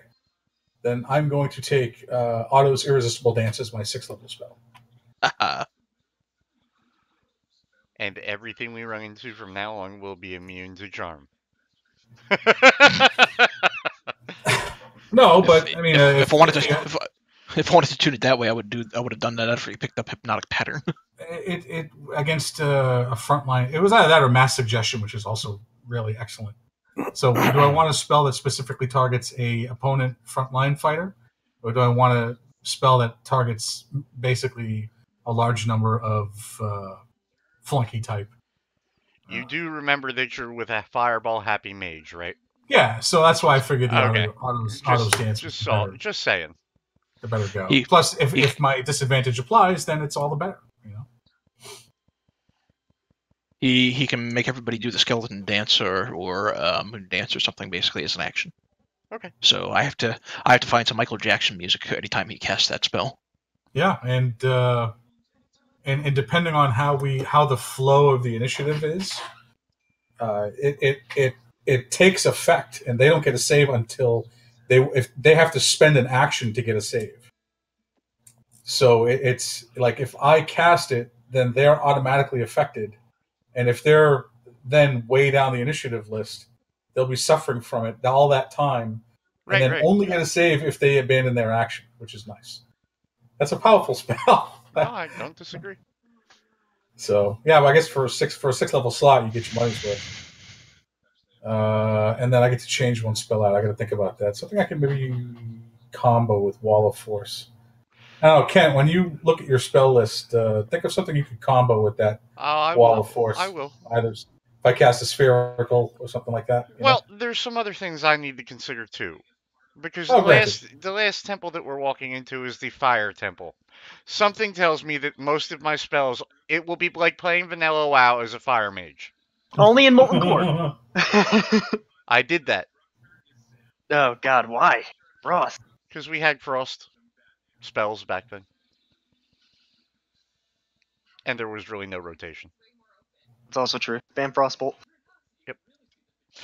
Alright, are we good to stop recording and then we'll figure the rest of the stuff out? Sure. Alright.